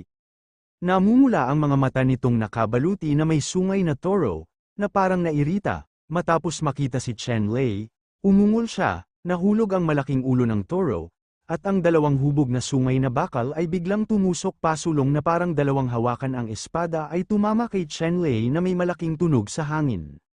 Natapakan ni Chen Lei ang mga hakbang ng kidlat, Ang kanyang tangkad ay parang electric light, at nagpabalik-balik siya sa masukal na kagubatan. Kung ikukumpara sa ibang mga martial artist, ang bilis ng Armored Horn na ito ay maaaring mas mabilis. Ngunit sa harap ni Chen Lei, ang bilis nito ay hindi sapat, ni hindi maramdaman ang anino ni Chen Lei. Muling lumabo ang figure ni Chen Lei, iniiwasan ang pag-atake ng nakabaluti na sungay, at pagkatapos, nakatulong na parang espada, isang sword beam ang bumaril mula sa kanyang mga daliri, na direktang humampas sa Armored Horn na iniiwasan. Ang liwanag ng espada na ito ay naglaslas sa baywang ng sungay na nakabaluti na bakal. Ang makapal at siksik na baluti na bakal sa mga sungay na nababalutan ng bakal ay madaling naputol ng liwanag ng espada na ito, na nagpapakita ng lubos na nakikitang mga galaw sa mga buto, at isang malaking halaga ng dugo ang na-spray out. Ang toro na may sungay na bakal ay umungal muli sa hindi kapani-pani walang galit, at biglang umangat ang ulo nito. Ang dalawang matulis na sungay sa tuktok ng kanyang ulo ay biglang kumalas sa kanyang katawan, tulad ng dalawang lumilipad na sibat. Ang bilis ay kasing bilis ng kidlat, at tinusok nito si Chen Lei ng mabangis. Kung ito ang unang pagkakataon na nakaharap sa Iron Armored Horned Bull at hindi pamilyar sa paraan ng pag-atake sa Iron Armored Horned Bull, malamang na ang General Martial Artist ay masugutan sa biglaang pag-atake. Gayunpaman, si Chen Lei ay may mahusay na pag-unawa sa mga gawin ng mga sungay na nababalutan ng bakal. Mag-ingat sa mga kakaibang paraan ng pag-atake ng mga nakabaluti na sungay. Ang dalawang sungay ay naging dalawang itim na kidlat. Agad na gumalaw si Chen Lei ng higit sa 10 metro ng paalang upang maiwasan ang pag-atake. Pagkatapos noon, muli niyang ginamit ang espada upang harangin ang kalangitan. Sa estilong nakakahawang bundok, isang malaking liwanag ng espada ang lumabas mula sa kanyang mga daliri, at direktang tumama sa may bakal na leeg ng sungay. Napakalakas na pinutol ng tibak ang karamihan sa leeg nito na nababalutan ng bakal, hindi na mabubuhay ang baka. Sa sandaling ito, isang matalim na tunog ng pagsira sa hangin ay biglang dumating, at isang bakal na palaso ang tumpak na pumutok sa mga mata ng nakabaluti na sungay, at tumago sa utak ng nakabaluti na sungay. Pagkatapos nito, lumipad mula sa malayo ang isang binata na may magandang pilak na pana, at ilang mga palo ay dumating sa gilid ng nahulog na sungay na bakal, na may hawak na isang matalim na talam sa kanyang palad. Gamit ang isang matalim na kutsilyo, kailangan mong putulin ang hayop upang inumin ang tableta. Sandali lang, hinabol ko muna ang halimaw na ito. Tumawag si Chen Lei para huminto. Ang batang lalaki na may hawak na busog ay hindi huminto sa kanyang mga aksyon, at sinabi, "Joke, ano ang sinasabi mong sayo, may ebidensya ba?" Sinabi ni Chen Lei, ang dalawang nakamamatay na marka ng espada sa mga sungay na nababalutan ng bakal ay nagmula sa mga kamay ng isang tao. Bulag ka ba? Ang batang may busog ay nagsabi, kung gayon, ang nakamamatay na sugat ng palaso sa mata nitong nakabaluti na antler ay personal kong binaril. Ayon sa pahayag mo, itong sungay na may bakal na ito ang dapat kong maging trophy. Huminga ng malalim si Chen Lei at sinabing, mukhang determinado ka at gusto mong ***** ang aking tropeo. Ngunit natatakot ako na wala kang kakayahang tanggapin ito. Sa oras na ito, ang binata na may busog ay pinutol na ang demon pill mula sa bakal na nakabaluti na sungay na toro. Ito ay isang itim na tabletang demonyo, ang laki ng isang kamao, na naglalabas ng madilim na malamig na liwanag, at ang ranggo nito ay lubhang pambihira. Ang batang lalaki na may hawak na busog ay sumulyap kay Chen Lei at sinabing, kung gusto mo itong demon pill, depende ito kung may kakayahan kang kunin ito mula sa akin. Sinabi ni Chen Lei, kung ito ang kaso, kung gayon ay walang sasabihin, at si Zuan Tianzong ay walang mga patakaran na huwag payagan ng isa't isa na makipagkumpetensya. Kung i-provoke mo ako, malas ka. Ang binata na nakayuko ay pinitik ang kanyang palad, inilagay ang demon pill sa storage ring, at ninisyan, ito ay napakalaking tono. Gusto kong makita, kung ano ang mayroon ka, maglakas loob na sabihin ang gayong malalaking bagay. Pagkatapos ng pagsasalita, ang magandang hubog na busog sa mga kamay ng binata na may busog na nakaunat na parang kabilugan ng buwan, at isang bakal na pana na naglalabas ng malamig na liwanag ay inilagay sa bowstring, walang pag-aalinlangan, isang arrow ang bumaril sa lalamunan ni Chen Lei. Naramdaman lang ni Chen Lei ang malamig na liwanag na tumama, at isang bahagyang pangingilig ang lumabas sa kanyang lalamunan. Ang batang may hawak ng busog ay hindi nagpakita ng awa sa palasong ito, napakalupit niya na gusto niyang kitilin ang buhay nito ng direkta. Galit na galit si Chen Lei at hindi pa siya nakakita ng sinumang napakayabang, hindi lamang niya ninakawan ang halimaw, ngunit gumawa rin ng isang pagtatalo, ngunit binaril din ang kanyang buhay, ang ilaw ng kuryente ay kumislap sa ilalim ng kanyang mga paa, at ang buong tao ay nawala na parang nagte-teleport, sa lupa, lumapit siya sa batang may hawak na pana.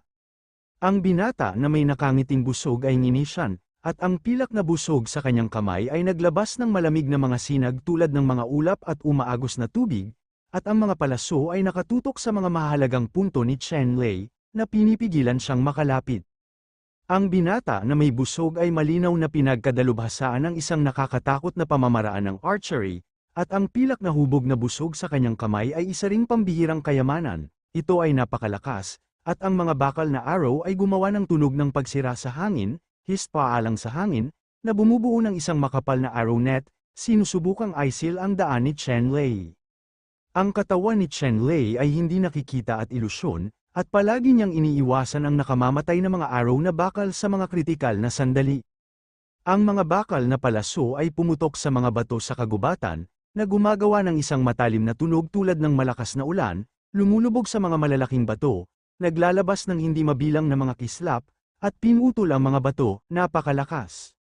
Kaya lang mas malikot at mahirap intindihin ang posture ni Chen Lei na humarap sa ulan ng mga palaso, hindi siya umaatres bagkus ay umuusad, na papalapit na sa layong 30 metro mula sa batang may hawak na pana. Ang batang may hawak na busog ay may malamig at walang pakialam na ekspresyon, hindi siya nagpanik dahil papalapit na si Chen Lei, ang kaliwang kamay na may hawak ng busog ay kasing solid ng isang bato. Ngunit ang kanang kamay na may hawak na 4 na bakal na palaso, isang busog at 4 na palaso, ay naging 4 na malamig na bituin, at dumiretso, si Chen Lei ay umalis. Ang 4 na bakal na arrow na ito ay may nakakalito na mga anggulo at mahusay na kapangyarihan, dala nila ang walang cap-ars na kapangyarihan at kabagsikan, lahat ng sulok ng pagsulong ni Chen Lei ay selyado, gusto ni Chen Lei na iwasan ang 4 na bakal na arrow na ito, kaya't naiiwasan niya lamang ito sa isang paraan. Sa ganitong paraan, ang distansya na nagawang lapitan ni Chen Lei ay muling maghihiwalay, mawawala ang kanyang kalamangan, at lahat ng kanyang nakaraang pagsisikap ay magiging walang kabuluhan.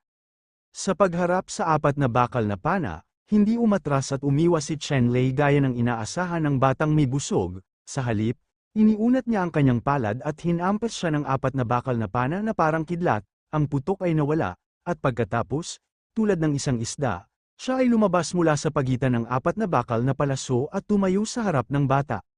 Sa sandaling ito, bahagyang nanginginig ang palad ni Chen Lei, at tumulo ang dugo, masyadong malaki ang kapangyarihang dala ng magaan na arrow na bakal, bagamat pinaputok ni Chen Lei ang bakal na arrow patagilid, ang napakalaking kapangyarihan na nakakabit sa bakal na arrow ay makakadikit din sa kanyang palad, ay nasugatan at ang sakit ay pumasok sa kanyang bone marrow.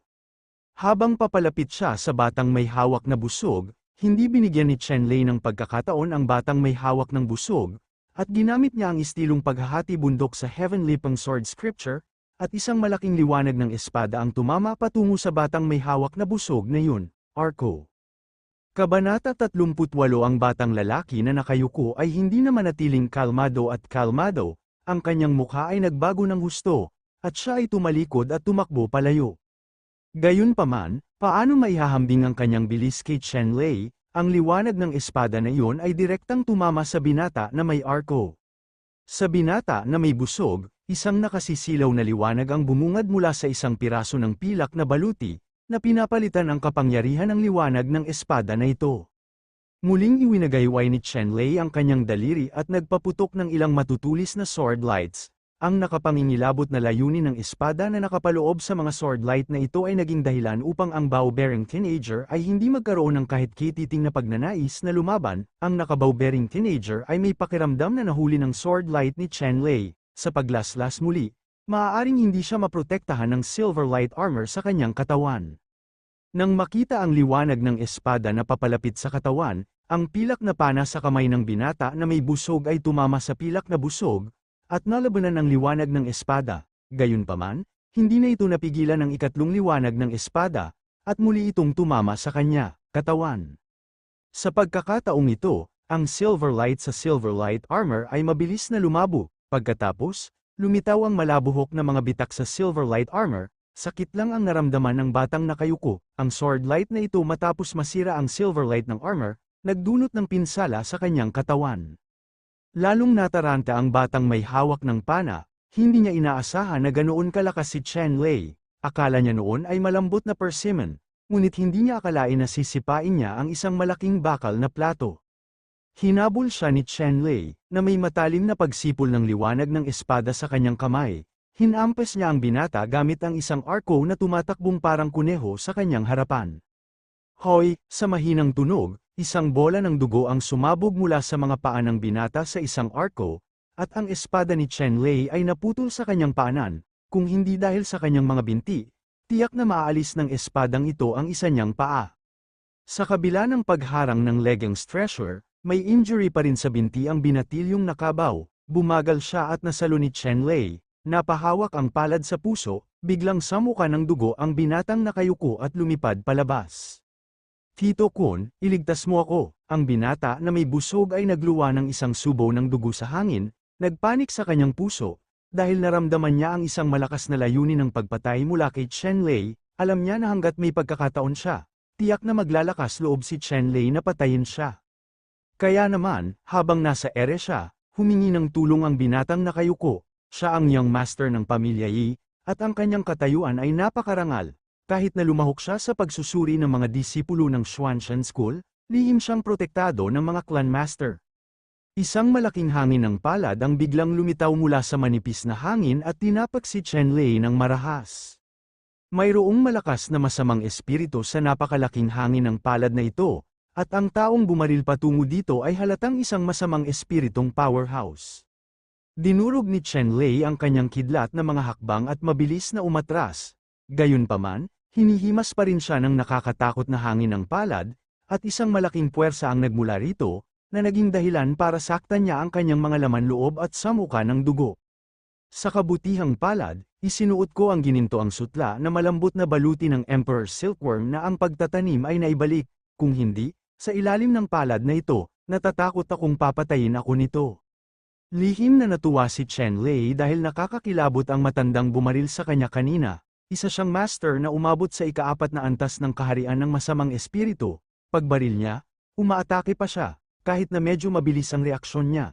Ginawa pa rin niya yun, hindi tuluyang nakatakas sa nakakatakot na palad na yun. Tito Kun, patayin mo siya para sa akin, nang makitang mayroon siyang suporta, ang batang lalaki na nakayuko ay muling nagkaroon ng malamig at nakamamatay na tingin sa kanyang mga mata. Noong hinabol siya ni Chen Lei ngayon, hinding-hindi niya makakalimutan ang pakiramdam ng takot sa kanyang buhay, at iyon ang magiging pusong nakakulong sa kanyang puso. Ang pinakamahusay na paraan ay ang patayin si Chen Lei, ang pusong diablo ay mawawala sa kanyang sarili. Tumango ang matanda, walang sabi-sabi, iwinagayway ang palad, at muling binaril si Chen Lei. Isang malupit na ngiti ang lumitaw sa mga mata ng batang may hawak na busog, labanan mo ako, makipaglaro sa iyo hanggang sa kamatayan. Tumingin si Chen Lei sa batang may hawak na busog, at biglang sumigaw, "Old Song, kung hindi ka pa rin kikilos sa oras na ito, kailan ka maghihintay?" Habang sumisigaw si Chen Lei, isang mas malakas na hangin ng palad ang bumangon mula sa manipis na hangin, at binati ang palad ni Chen Lei. Nagtama ang dalawang palad sa hangin, at nagkaroon ng malakas na dagandong, na yumanig kay Chen Lei at sa eardrums ng batang lalaki na may hawak ng busog na may dagandong, at ang sakit ay sobrang sakit. Ang aura ng dalawang masasamang espiritu, isang berde at isang pula, ay gamulong parang kumukulong tubig sa ilalim ng umaapaw na aura ng gangsha ay naging pulbos sa isang kisap mata, at sa loob ng 100 metro ng pareho, ang espasyo ay walang laman at walang laman. At ang matandang lalaki na nagngangalang Uncle Kun ay biglang tumalsik ng isang malaking bibig ng dugo, at ang dugo ay nahaluan din ng mga internal organ fragment. Ang buong tao ay lumipad pabalik at sinira ang 100 mga higanteng puno na napapalibutan ng maraming tao, at sa wakas ay tumama sa isang malaking bato. Pagkatapos ay tumigil, ang kanyang mga mata ay nakapikit ng mahigpit, ang buhay at kamatayan ay hindi alam. Tito Kun, nakita ng batang may hawak na busog si Uncle Kun na pinalo hanggang mamatay sa pamamagitan ng palad, ang kanyang mukha ay nagbago ng husto, at siya ay napasigaw. Pagkatapos, nang hindi man lang tumitingin kay Uncle Kun, tumayo siya at lumipad muli. Isang lugar para makatakas. Sa pagkakataong ito ay naabutan ni Chenlei ang batang lalaki na may hawak na pana. Sinisipa siya sa isang aso upang kumain ng tae na may sipa sa kanyang likod. Laruan mo ako, gusto kong makita, paano mo ako nilalaro? Hinabol siya ni Chenlei, sinipa ang bata sa isang arko at gamulong sa lupa mula sa isang paa patungo sa isa pa, tulad ng pagsipa ng bola. Ang gwapong mukha ng binata na nakayuko ay nasugatan ng bato sa lupa, na puno ng dugo ang kanyang mukha, at ang kanyang noo ay tumama sa bato, namumula at namamaga, at napakahiya. Si Chenlei ay humakbang pasulong at humakbang sa mukha ng binata na may hawak na busog, nang mapagpakumbaba, at sinabing, maglakas loob ang aking biktima, ang tabletang demonyo, at nais kong kitilin ang aking buhay, napakalupit mo sa iyong mga iniisip, kaya maaari mong panatilihin ito, panganib, bakit hindi kita padalhan ng magandang kapanganakan? Tumigil ka na, biglang dumating ang isang maringal na boses, ngunit ito ay isang elder ng Zuan Tianzong. Ang matanda na ito ay lihim na nagbabantay at hindi kumikilos upang makipaglaban sa mga disipulo, ngunit nang makita niya si Chenlei na gustong pumatay ng tao, kailangan niyang pigilan ito, at sinabi kay Chenlei, sa panahon ng pagtatasa, walang pinsalang pinahihintulutan, buhay ng tao. Pagkatapos, tumingin ang matanda kay Song Hongxian, si Song Hongxian ang tumulong kay Chenlei na makatakas mula sa pagkubkob ngayon, sa pagtatasa na ito, hindi gumawa ng anumang paghahanda si Chenlei, hiniling niya kay Song Hongxian na protektahan siya ng palihim, kung walang lumalabag sa mga panuntunan, madaling sabihin, kung ang isang tao ay hindi sumunod sa mga alituntunin, hindi bababa sa hindi siya ganap na lumalaban, iligtas lamang ang kanyang buhay. Ang Zuan Tianzong elder ay nagsabi kay Song Hongxian, itong kaibigan, ngayon lang sa aking Zuan Tianzong disciple examination, kung patuloy kang kikilos, huwag mo akong sisihin sa pagiging walang malasakit sa iyo. Ang elder ng Zuan Tianzong, cultivation, upang maabot ang ikasyam na antas ng Demon Realm, ay nagpatatag ng lakas ni Song Hongxian, kaya nagkaroon siya ng kumpiyansa, at naglakas loob siyang sawayin si Song Hongxian. Ngumisi si Song Hongxian at nagsabi, natural, ang upuang ito ay hindi lalabag sa mga tuntunin ni Guizhong sa pagre-recruit ng mga disipulo, gayunpaman, kung ang isang tao ay hindi sumunod sa mga patakaran at nang aapi sa aking anak, hinding-hindi ako uupo. Ang nakatatandang Zuan Tianzong ay tumango at nagsabi, hindi na ito mauulit. Pagkatapos, sinabi niya kay Chenlei, ang munting kaibigan na ito, sa panahon ng pagtatasa, nag-aaway kayo sa isa't isa, wala kaming pakialam, ngunit hindi ka pinapayagang pumatay ng sinuman. Alam mo ba, yung last sentence, sobrang harsh ng tono. Kabanata 39, hahaha, you dare not kill me, papatayin kita in the future. Nang makitang hindi na siya maaaring mamatay, nanambalik ang pagmamataas ng binata na nakayuko at nagsalita ng ligaw. Papa, itinaas ni Chenlei ang kanyang malaking bibig, sumisigaw, ngayon ay naglakas loob ka pa ring Bante nako, hinahanap mo talaga.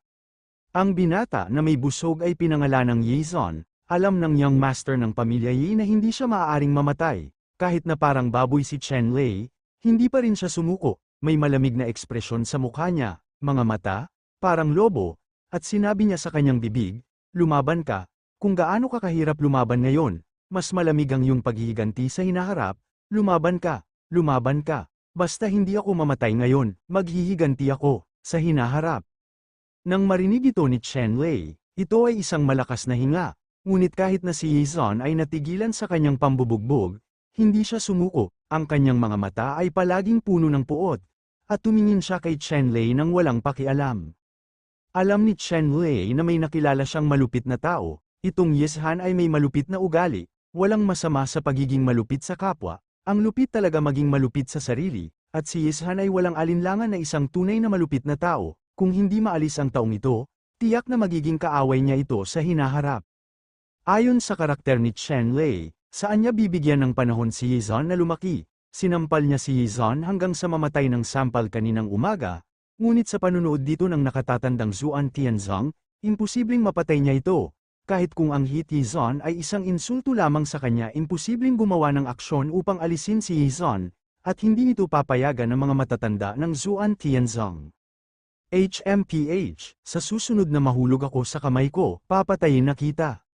Sa wakas, hindi makatwiran para kay Chenlei na ipagpatuloy ang pagbugbog kay Yizon ng baliw. Hinubad niya ang storage ring sa kamay ni Yizon at ang silver bow sa kanyang kamay, at umalis si Fang Yizon. Bago umalis si Yizon, hindi niya itinago sa kanyang mga mata ang kanyang pagkamuhi kay Chenlei. Gayunpaman, walang masyadong pakialam si Chenlei, kung may paghihiganti, sasamahan na lang niya ito, hindi siya naniniwala na malalampasan talaga siya ni Yizon. Pagkatapos ng insidenteng ito, pinangunahan ng senior management ng Zuan Tianzong ang recruitment examination, pinalakas ang pagsusuri sa Monster Beast Forest, at lihim na nagpigil upang protektahan ng malakas sa likod ng mga kabataang kalahok sa assessment, maaari nilang protektahan ng palihim, ngunit talagang imposible yun, muling guluhin ang utos ng pagtatasa.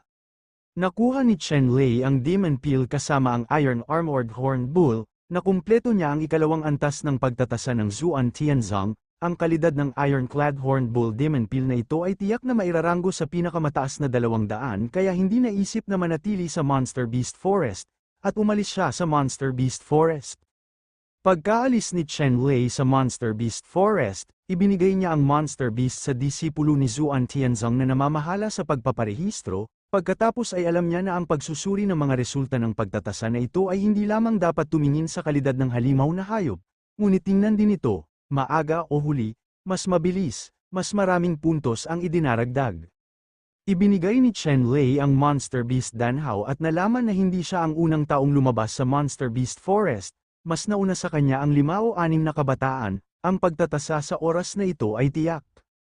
Ang mga teenager na ito ay pawang maayos ang pananamit, ang kanilang pag-uugali ay hindi pangkaraniwan, at sila ay may mataas na pakiramdam ng higit na kahusayan sa kanilang pananalita. Kuya Siang, cutscene lang ang assessment na ito para sa iyo. Mula noong 1 taon, pinaboran ka ng nakatatandang Xuan Tianzong na gustong tanggapin ka bilang isang direktang disipulo, ngunit tumanggi si Kuya Siang, gusto kong matanggap sa Xuan Tianzong ng may tunay na lakas. Narinig ko mula sa aking mga magulang na ang elder ng Xuan Tianzong ay paulit-ulit na nagpahayag sa publiko na sa sandaling makapasok ka sa Xuan Tianzong, ikaw ay agad natatanggapin bilang isang direktang disipulo, laktawan sa ilang iba pang mga link, ito ay lumalabag sa mga nakaraang tuntunin ng Xuan Tianzong. Isang gwapong lalaki na may balingkinitang katawan, ang mga kilay na lumilipad pailes patungo sa mga templo, at ang mga mata ni Dan Feng, ay ngumiti ng buong pagmamalaki, at nagsabi, ako ay dahil lamang ang aking mga kwalifikasyon ay tumutugma sa pagsasanay sa paglilinang ng linyang ito ng mga matatanda. Ako ay papaboran at pangakong tatanggapin ako bilang isang saradong alagad. Gayunpaman, sino si Siang Huayun? Paano ako makadaan sa pintuan sa likod at makapasok sa Xuan Tianzong? Gusto kong pumasok sa Xuan Tianzong, ako ay natural na magiging tuwid at papasok sa Xuan Tianzong gamit ang sarili kong lakas. Ibig sabihin, ang pagtatanim ng panganay na kapatid na si Siang ay matangkad at malalim, at may kakaibang tindig. Tiyak na mapapasukin niya si Xuan Tianzong gamit ang sarili niyang lakas. Kung hindi, paano siya magiging pinuno ng aming 5 maliliit na dragon? Isang binata na nakasuot ng puti ay ngumiti ng walang pakialam, lumilipad ang kanyang mga mata. Ang ilan sa kanila ay mula sa Jinxi City. Sila ay may talento mula pagkabata at sikat sa buong lungsod. Sila ay iginagalang ng lahat bilang 5 Little Dragons of Jinxi. Si Siang Huayon ang pinuno ng 5 maliliit na dragon, na may nakakatakot na talento. Kilala siya bilang unang tao sa nakababatang henerasyon ng Jinxi City. Sinamba niya sina Bai Xing, Yizon, Liu Faishu, at Ma Teng. Kilala rin ang pamilya Siang, pamilya Bai, pamilya Yi, pamilya Liu, at pamilyang Ma bilang 5 dakilang pamilya ng Jinxi City. Ang Jinxi City ay isang malaking lungsod na libu-libong milya ang layo mula dito. Ang lungsod na ito ay mas malaki at mas maunlad kaysa sa Broken Mountain City, dahil lamang sa espesyal na pag-andar nito, mayroon itong natatanging posisyon sa loob ng radius ng libu-libong milya.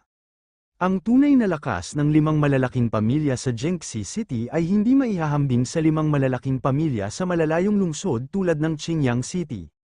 Maraming disipulo ng 5 dakilang pamilyang ito ang sumamba sa Xuanshan sect. Sa katunayan, hindi lang si Xuanshan, Zhang, kabilang sa 7 pangunahing sekta ng Chu Kingdom, mayroong mga disipulo mula sa 5 pamilyang ito. Ito rin ay isang tunay na paraan para mabuhay at mabuhay ang mga pamilya sa mundo. Hindi nila kailanman ilalagay ang lahat ng kanilang mga itlog sa isang basket sa makatuwid. Ang 5 dakilang pamilyang ito at ang 7 dakilang sekta ng bansang Chu ay malapit na magkamag-anak, at maging ang bawat pamilya ay tumulong sa 7 dakilang sekta na ito na kumatawan sa maraming sekular na negosyo. Oy, ang tagal na, bakit hindi pa lumalabas si Kuya Yizon? Hindi dapat ganyan. Ayon sa kanyang lakas, dapat ay lumabas na siya noon pa man. Well, sino ang soil bond na yun? Paano niya nahawakan ng silver moon bow ni Brother Yizon? Biglang nasulyapan ni Bai Xing si Chen Lei, at nakita ang pilak na busog sa kamay ni Chen Lei, nagbago ang kanyang mukha, at sinabi niya. Malalaman sana namin kung nagtanong kami noong nakaraan. Ang tono ni Ma Tengpi ang pinakabalisa, bago magsalita, itinaas na niya ang kanyang paa at naglakad patungo kay Chen Lei. Anak, paanong nasa iyong mga kamay ang silver moon bow ng aking matuwid na kapatid? Sabihin mo, saan ang galing ang busog na ito? Ninakaw mo ba? Sabihin mo sa akin ng tapat.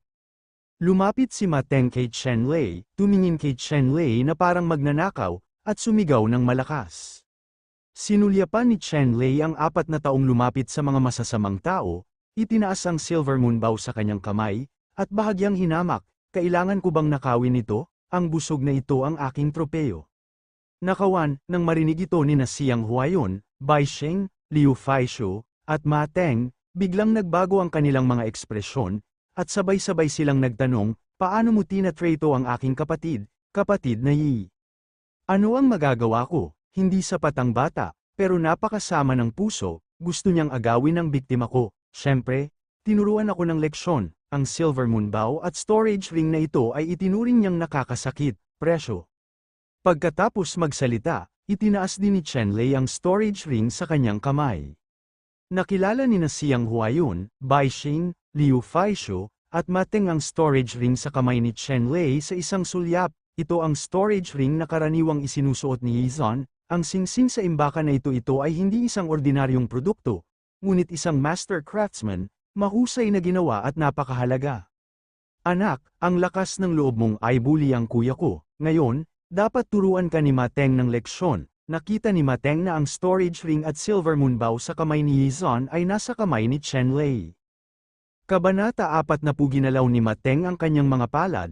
Siya ay matangkad at malakas, na may maitim na balat, at ang kanyang mga braso ay mas makapal kaysa sa mga hita ng ordinaryong tao, hindi bababa sa 2 ulo na mas mataas kaysa kay Chen Lei, at siya ay 2 metro 3 o 4 na metro ang taas, masyado siyang mapang-api. Dapat mong malaman na itong si Ma Teng ay teenager pa, at maaari siyang tumangkad at makapangyarihan, na nagpapakita ng kanyang pambihirang talento at supernatural na kapangyarihan. Sa totoo lang, si Ma Teng ay talagang isang lalaking ipinanganak na may supernatural na kapangyarihan. Maaari siyang manganak ng mga tigre at leopard kapag siya ay 10 taong gulang. Noong nasa Wuji State ang kanyang pisikal na lakas, maihahambing siya sa tunay na chi ang pagbababad sa Benpeyuan medicinal solution at pag-inom ng iba't ibang tabletas upang palakasin ang kanyang katawan. Ang katawan ni Ma Teng ay lubhang nakakatakot. Ito ay matatawag na gun immunity. Kung wala ang proteksyon ng totoong aura sa kanyang balat, maaari niyang labanan ang pangalawang order na kayamanan. Ang mga alipores ng pangalawang antas na halimaw na hayop ay hindi masira ang depensa nito. Ang pagsasanay sa paglilinang ni Ma Teng ay ang ehemplo rin ng makapangyarihan at mapang-akit na mga inskripsyon. Ang kanyang 2 palad ay kasing laki ng pamaypay na parang 2 malalaking batong monumento. Ang kapangyarihan nito ay walang limitasyon. Ang init ng ulo ni Ma Teng ay sobrang irritable at napakamamamatay tao. Ito ay magtutulak sa mga tao sa kamatayan sa bawat pagliko. Sa buong Jinxi City, ang malakas na pangalan ni Ma Teng ay makapagpapatigil sa pag-iyak ng mga bata. Kaya, matapos makita si Chen Lei na naglakas loob na ***** ang pana ng kanyang ikatlong kapatid na si Yi, saan man siya makatayo, ang malaking palad ni Pu Shan ay nagdala ng bugso ng hangin at sinampal ang ulo ni Chen Lei. Si Chen Lei yon ay gumawa ng isang hakbang na humahabol sa hangin mula sa transcendente na kaharian, at ang kanyang anyo ay parang banayad na simoy ng hangin, kasunod ng masamang hangin na hatid ni Ma Teng, naanod siya paatras, madaling umiwas sa suntok ni Ma Teng. Pagkatapos, iwinagayway ni Chen Lei ang kanyang daliri at iwinagayway ang estilo ng paghahati ng bundok sa Heaven Slashing Sword Scripture sa daan. at isang liwanag ng espada ang bumungad kay Ma Teng. Ngumisi si Ma Teng, hindi umiwas o umiwas, iniunat ang palad at hinawakan ito patungo sa liwanag ng espada. Ang kanyang mga kamay ay matagal nang na-forged sa tansong balat at bakal na buto kahit na ang isang tunay na espada ay maputol, ito ay mag-iiwan lamang ng isang puting marka, pabayaan ang isang espada na gawa sa tunay na enerhiya. Hinawakan ni Ma Teng ang liwanag ng espada at pinisil ito ng husto, sinusubukang sirain ito, gayunpaman, bigla siyang nakaramdam ng matinding sakit sa kanyang palad, at kailangan niyang bumitaw. Natagpuan ko na ang palad ng kanyang palad ay naputol ng liwanag ng espada na yon, at may malalim na sugat sa buto, at tumutulo ang dugo. Munting hayop, maglakas loob ka bang saktan ako? Biglang sumiklab ang marahas na ugali ni Ma Teng, at sumigaw siya, at isang layer ng gray-white true energy light ang bumungad sa kanyang katawan, tulad ng isang higanti, humakbang siya patungo kay Chen Lei, ginawang double-sided stone monuments ang kanyang mga kamay. Mabangis na humarap kay Chen Lei, nadurog si Tianling Gai. Kung gusto lang ni Ma Teng na turuan ng leksyon si Chen Lei, ngayon, malamang na nagmamadali na siyang kitilin ang buhay ni Chen Lei. Saan magdurusa si Chen Lei, nang makita ang malaking slam tablet palm ni Ma Teng na sumasabog patungo sa kanya, nagkamali siya sa magkabilang palad, at kaagad na tumaas ang mga anino ng 5 berdeng taluktok mula sa kanyang mga palad at naging solid. Tumama sa palad ng tablet ang matinding taluktok ng bundok. Ang martial skill na ginamit ni Chen Lei ay natural na ang Blue Mountain Palm, ang asul na bundok na palm na ito ay kilala rin sa malakas na paglubog nito. Sa kanyang nakaraang buhay, nilinang niya ang asul na bundok na palma sa isang hiwalay na estado, kahit na ito ay pang-4 na ranggo ng martial na kasanayan, ngunit sa kanyang mga kamay ay maaari itong gumamit ng hindi bababa sa kapangyarihan ng isang ika-7 ranggo ng martial skill. Ang malaking slam tablet palm ni Ma Teng ay isang tier 5 martial skill. Ang set na ito ng martial skills ay akma sa pangangatawan ni Ma Teng. Sa loob lamang ng ilang taon, napagtanto ni Ma Teng ang hanay ng mga kasanayang militar na ito sa mundo ng Xiaocheng. Ang kanyang talento ay pambihirang. Ang set na ito ng nakakabasag na mga palad ng tablet ay ginagamit sa kanyang mga kamay, na may kapangyarihan ng pag-iyak ng mga multo at Diyos. Boom, ang Qingluan Mountain Palm at Big Slap Tablet Palm ay parehong makapangyarihang martial arts. Nang magkabanggaan sila ay parang isang napakalaking pagsabog, ang tunay na enerhiya sa pagitan ng dalawa ay sumabog, na bumubuo ng isang ulap ng kabute na tumaas paitaas.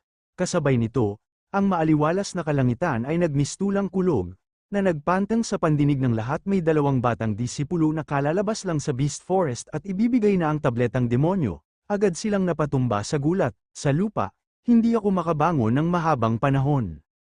Ubo, sa makapal na ulap ng usok at alikabok, si Ma Teng ay umatras ng 10 hakbang, umuubo ng dugo habang siya ay umatras. Habang si Chen Lei ay umatras din ng 7 o 8 hakbang, bawat hakbang ay nag-iiwan ng malalim na marka sa matigas na lupa, malalim na bakas ng paa. Naghahanap ng kamatayan, tumingin si Ma Teng kay Chen Lei na may layuning pumatay. Hindi niya inaasahan na matatalo siya kay Chen Lei sa naturang head-to-head contest, na lalong nagpakamatay sa kanya. Nakaramdam din ng matinding sakit ang palad ni Chen Lei. Ang pisikal na lakas ng katawan ni Ma Teng ay higit na mas mahusay kaysa sa kanya. Kung hindi lang siya gumamit ng Mountain Palm Supernatural Martial Arts, ginamit niya ang Power Unloading Method Magic, tiyak na mas nasaktan siya kaysa kay Ma Teng. Ang lakas ng pisikal na katawan na ito ay masyadong mahina. Tila ang lakas ng pisikal na katawan ay kailangang pagbutihin sa hinaharap. Hindi maiwasan ni Chen Lei na mag-isip, ngunit hindi niya kailangang makipag-away kay Ma Teng. Nang makitang nagmamadaling umakyat muli si Ma Teng, nakipagkamay siya, kinuha ang Silver Moon Bow mula sa kamay ni Yizon, inilabas ito, at inilagay sa bakal na palaso, itinutok kay Ma Teng. Inilabas din ang kakayahan ni Chen Lei sa pag-archery. Sa kanyang nakaraang buhay, nakakuha siya ng level 9 magic arrow cheats, at naperpekto ang kanyang archery cultivation sa pinakamataas na level. Gayunpaman, sa buhay na ito, dahil sa limitadong paglilinang, hindi siya makapagtrabaho ng maayos. Ang kapangyarihan ng pagsira sa isang bituin gamit ang isang arrow, ngunit ang pagpatay sa isang tulad ni Ma Teng ay napakadali at walang hirap. Sa sandaling ibinaba ni Chen Lei ang kanyang busog at ibinalot ang kanyang palaso, si Ma Teng ay nagsimulang dumami ng ligaw na parang mga damo mula sa kaibuturan ng kanyang puso, na para bang siya ay nasa mortal na panganib. Hanggat may kaunting pagbabago, gagawin niya ang pinagmumula ng panganib na ito ay nagmumula sa pilak na buwang busog na binuksan ni Chen Lei sa harapan, ang ordinaryong bakal na palaso, sa mga mata ni Ma Teng sa sandaling ito, ay parang hinahabol ang buhay ng hari, ng impyerno. Huminto ang mga pasulong na hakbang ni Ma Teng, hindi na makasulong o maka-atres, tumutulo ang malalaking patak ng pawis mula sa kanyang noo. Ngunit hindi siya naglakas loob na abutin at panasan ang mga yon. Pakiramdam niya ay ganoon kahigpit ang sitwasyong ito, wire. Hanggat may isang puwersa pa, masisira ang buong wire. Anong nangyari? Hindi ko alam kung hindi ka makakalaban ng personal sa assessment, kung maglakas loob kayong lumabag sa mga patakaran, madi-disqualify kayong lahat sa assessment. Natuklasan ng isang disipulo ni Zuan Tianzong ang sitwasyon dito, at habang sumisigaw ng malakas, lumakad siya sa direksyong ito na may maringal na ekspresyon sa kanyang mukha. Nang makita ang disipulong Xuan Tianzong na ito na papunta rito, inalis ni Chen Lei ang Silver Moon Bow, at sa sandaling alisin ni Chen Lei ang Silver Moon Bow, naramdaman ni Ma Teng na halos pigilan siya ng puwersa. Ang layunin ng pagpatay sa pagka-suffocation ay nawala na parang tidal wave, at ang kanyang tensyon na nerbiyos ay ganap na nakaka-relax. Sa sandaling ito, ang kanyang buong katawan ay pawis na parang putik, at ang kanyang buong katawan ay basang-basa ng pawis, na para bang siya ay panangisda mula sa tubig. Dumating ang disipulo ni Xuan Tianzong at nagsabi, "Wala akong pakialam kung ano ang iyong mga reklamo, sa panahon ng pagtatasa, hindi ka pinapayagang lumaban ng pribado, sa tingin ko ikaw ang unang nagkasala at hindi mananagot, kung nakagawa ka ng pangalawang pagkakasala, tiyak na hindi mo patatawarin." Pagkatapos noon, pinaghiwalay ng mga disipulo ni Xuan Tianzong sina Ma Teng at Chen Lei, at pagkatapos ay tumigil. Thank you so much for watching. Please like, share and subscribe. Jessica Datuin Ortiz.